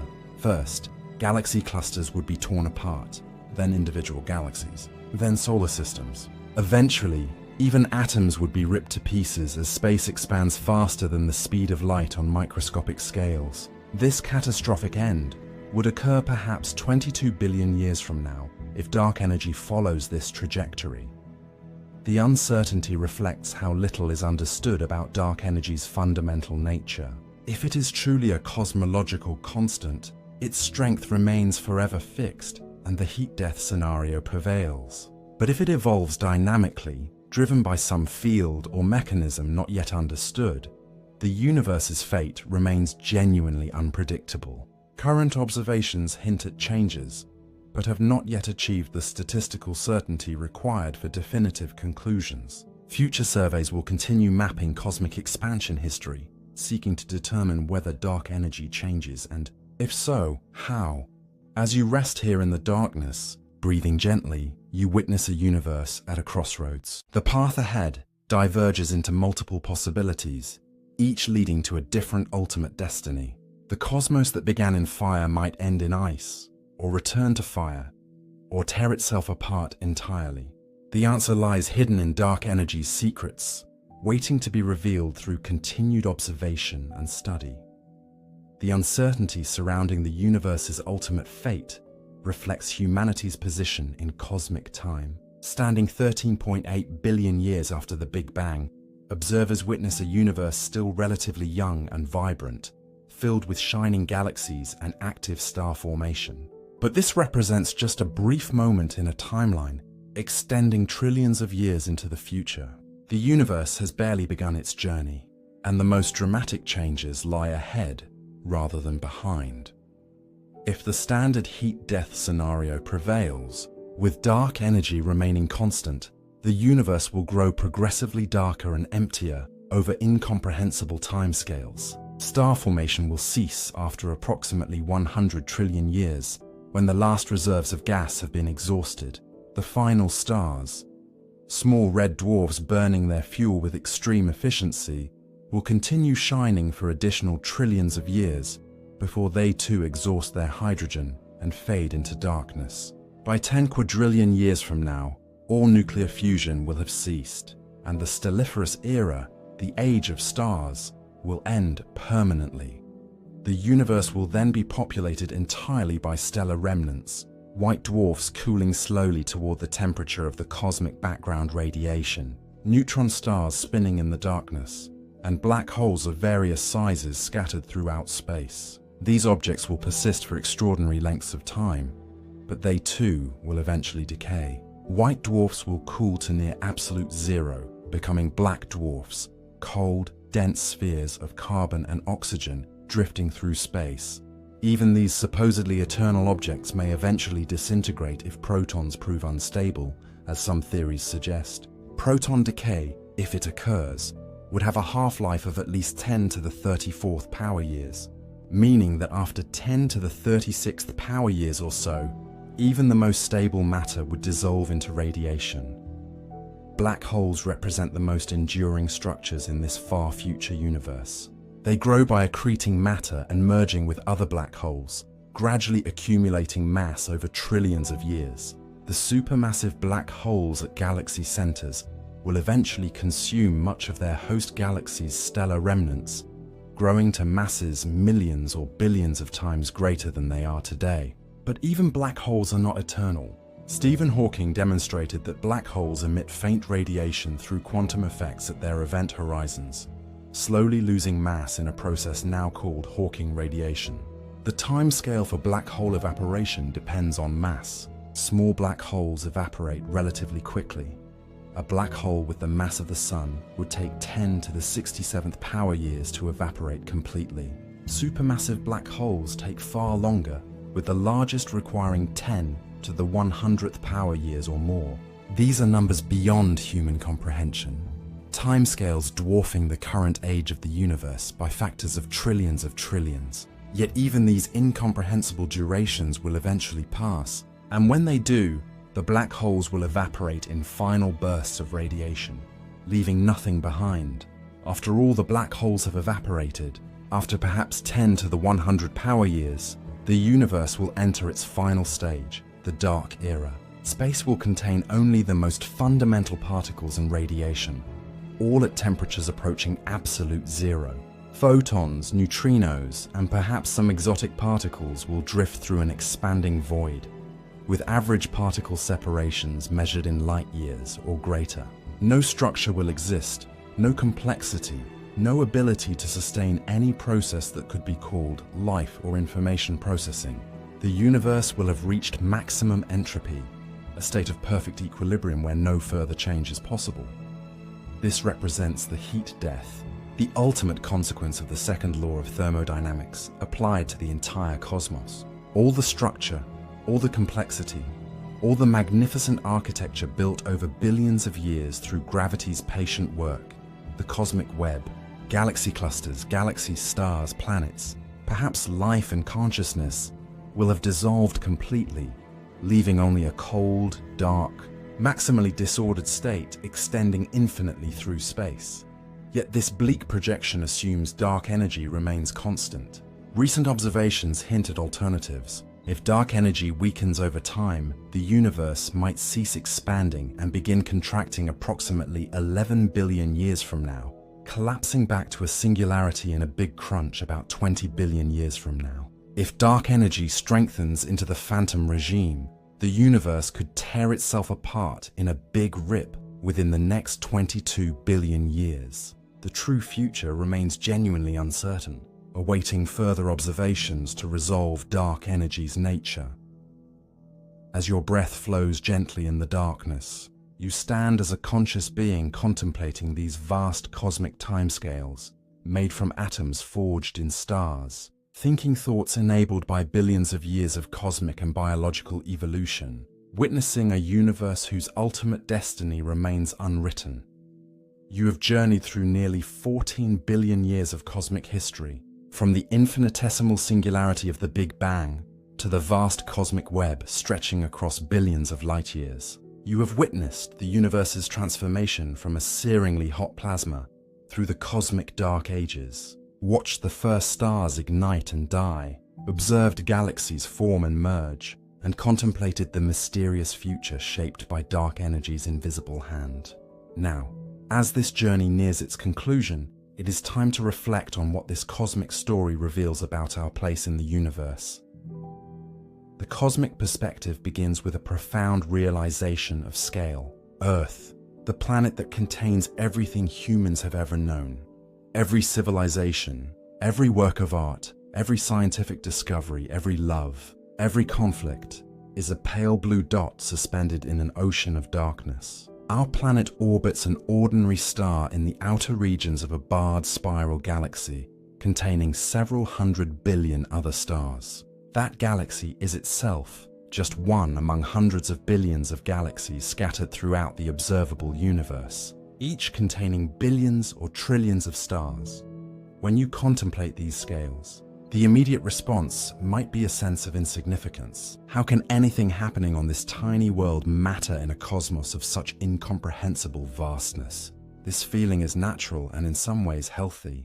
The cosmic perspective is fundamentally humble, stripping away inflated notions of self-importance and revealing the universe not as a benevolent cradle designed to nurture humanity, but as a cold, indifferent expanse where our existence represents an extraordinary and perhaps rare occurrence. Yet the cosmic perspective offers more than humility. It reveals a profound interconnectedness, a chemical kinship binding all matter in the universe. The atoms comprising your body, the carbon in your cells, the oxygen you breathe, the iron in your blood, were forged in the nuclear furnaces of stars that died billions of years ago. You are, quite literally, made of stardust, assembled from materials created through stellar nucleosynthesis and scattered into space by supernovae. Every breath you take connects you to those ancient stars, to the cosmic processes that have been operating since the universe's first instant. This interconnectedness extends beyond chemistry to encompass causality. The quantum fluctuations that occurred in the universe's first fraction of a second, amplified by cosmic inflation, determined where matter would eventually accumulate. These tiny variations in density guided the formation of the cosmic web, the positions of galaxy clusters, the location of the Milky Way, and ultimately the solar system's formation. Without those specific quantum fluctuations, distributed in that particular pattern, you would not exist. Your existence traces back to conditions established in the universe's opening moments, connecting you across 14 billion years to the Big Bang itself. The cosmic perspective also provides temporal humility. Human history, from the earliest civilizations to the present day, spans approximately 10,000 years. This represents just 0.0007% of the universe's total age. If you compressed cosmic history into a single calendar year, with the Big Bang occurring at the first instant of January 1st, human civilization would appear only in the final minutes before midnight on December 31st. Anatomically modern humans would emerge just minutes earlier. The dinosaurs would have lived from late December 25th to late December 30th. The Earth itself would form only on September 2nd. This temporal perspective does not diminish human achievements but contextualizes them. The universe existed for billions of years before humans appeared, and it will continue existing for trillions of years after humanity's story has concluded, whatever form that conclusion takes. Yet, during this brief moment of cosmic time, when conscious beings exist on this particular planet, profound things have happened. Humans have discovered the laws of physics, mapped the cosmos, decoded the language of DNA, created art and music and literature, and developed technologies that allow communication across the planet at the speed of light.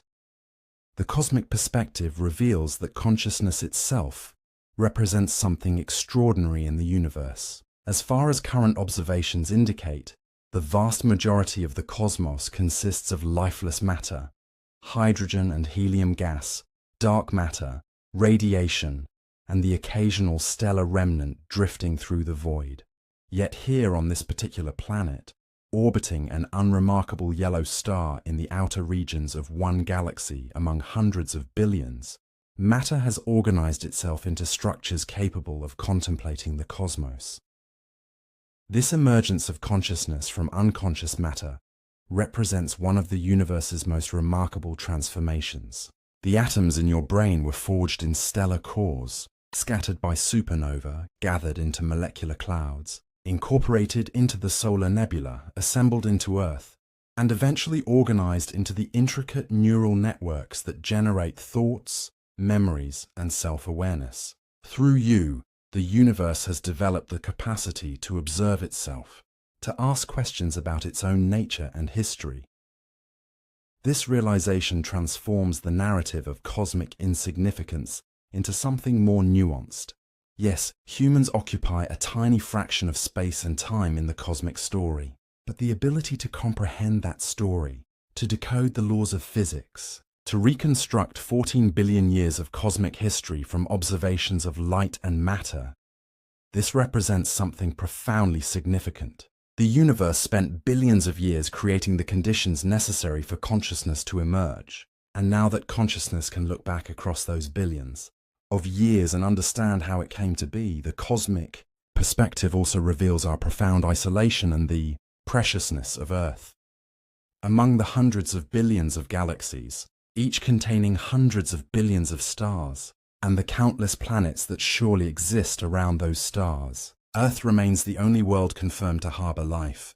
The search continues, and the discovery of life elsewhere would represent one of humanity's most significant findings. But for now, this pale blue dot is the only known home for consciousness in an otherwise silent cosmos. This isolation carries profound implications for how humans treat Earth and each other. From a cosmic perspective, the boundaries dividing nations appear arbitrary and meaningless. The conflicts that consume so much human energy seem petty when viewed against the backdrop of cosmic scales. What matters, from this perspective, is the preservation and flourishing of the only known instance of life and consciousness in the universe.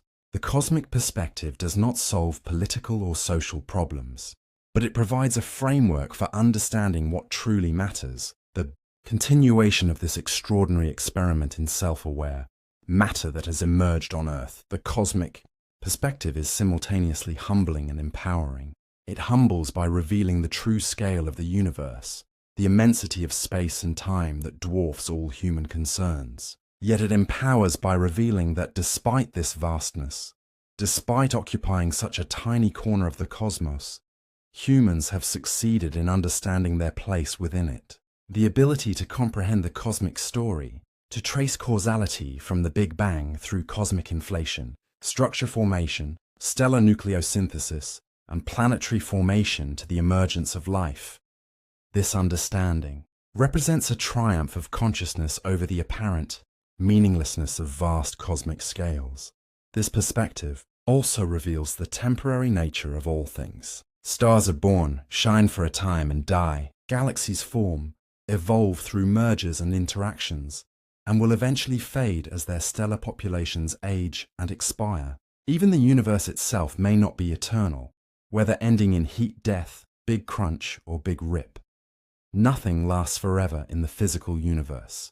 Yet this impermanence does not diminish the significance of what happens during the time things do exist. The brief flowering of consciousness on Earth, however transient in cosmic terms, represents something real and valuable.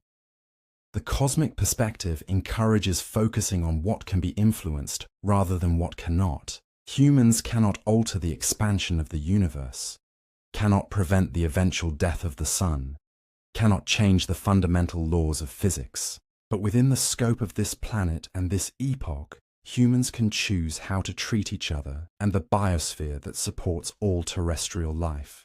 The cosmic perspective provides motivation for sustainable living, for preserving biodiversity, for addressing climate change, not because the universe cares, but precisely because it does not. If consciousness and life are rare in the cosmos, then their preservation becomes all the more important. As you breathe slowly in the darkness, you can hold these perspectives simultaneously: the humility of cosmic insignificance and the empowerment of cosmic understanding, the isolation of Earth in space and the interconnectedness of all terrestrial life, the impermanence of all structures and the preciousness of this moment. The cosmic perspective does not provide simple answers or easy comfort, but it offers something more valuable: a truthful understanding of our place in the universe, grounded in science yet rich with philosophical implications, revealing both the limits and possibilities of human existence in an ancient, vast, and evolving cosmos. The cosmic perspective does not demand that you abandon personal concerns or diminish the importance of daily life. Rather, it provides a framework for understanding those concerns within a broader context. The challenges you face, relationships, work, health, the pursuit of meaning, remain real and significant. But when viewed through the cosmic lens, these challenges can be approached with greater equanimity. recognizing that while they matter deeply in the human sphere, they are part of something much larger. This perspective can serve as a coping mechanism during difficult times. When overwhelmed by personal struggles or societal chaos, stepping back to contemplate cosmic scales can provide relief. The universe operated according to physical laws for billions of years before your birth, and will continue operating according to those same laws long after you are gone. This realization can be liberating rather than depressing. It releases the pressure to solve every problem, to control every outcome, to bear the weight of the world on your shoulders.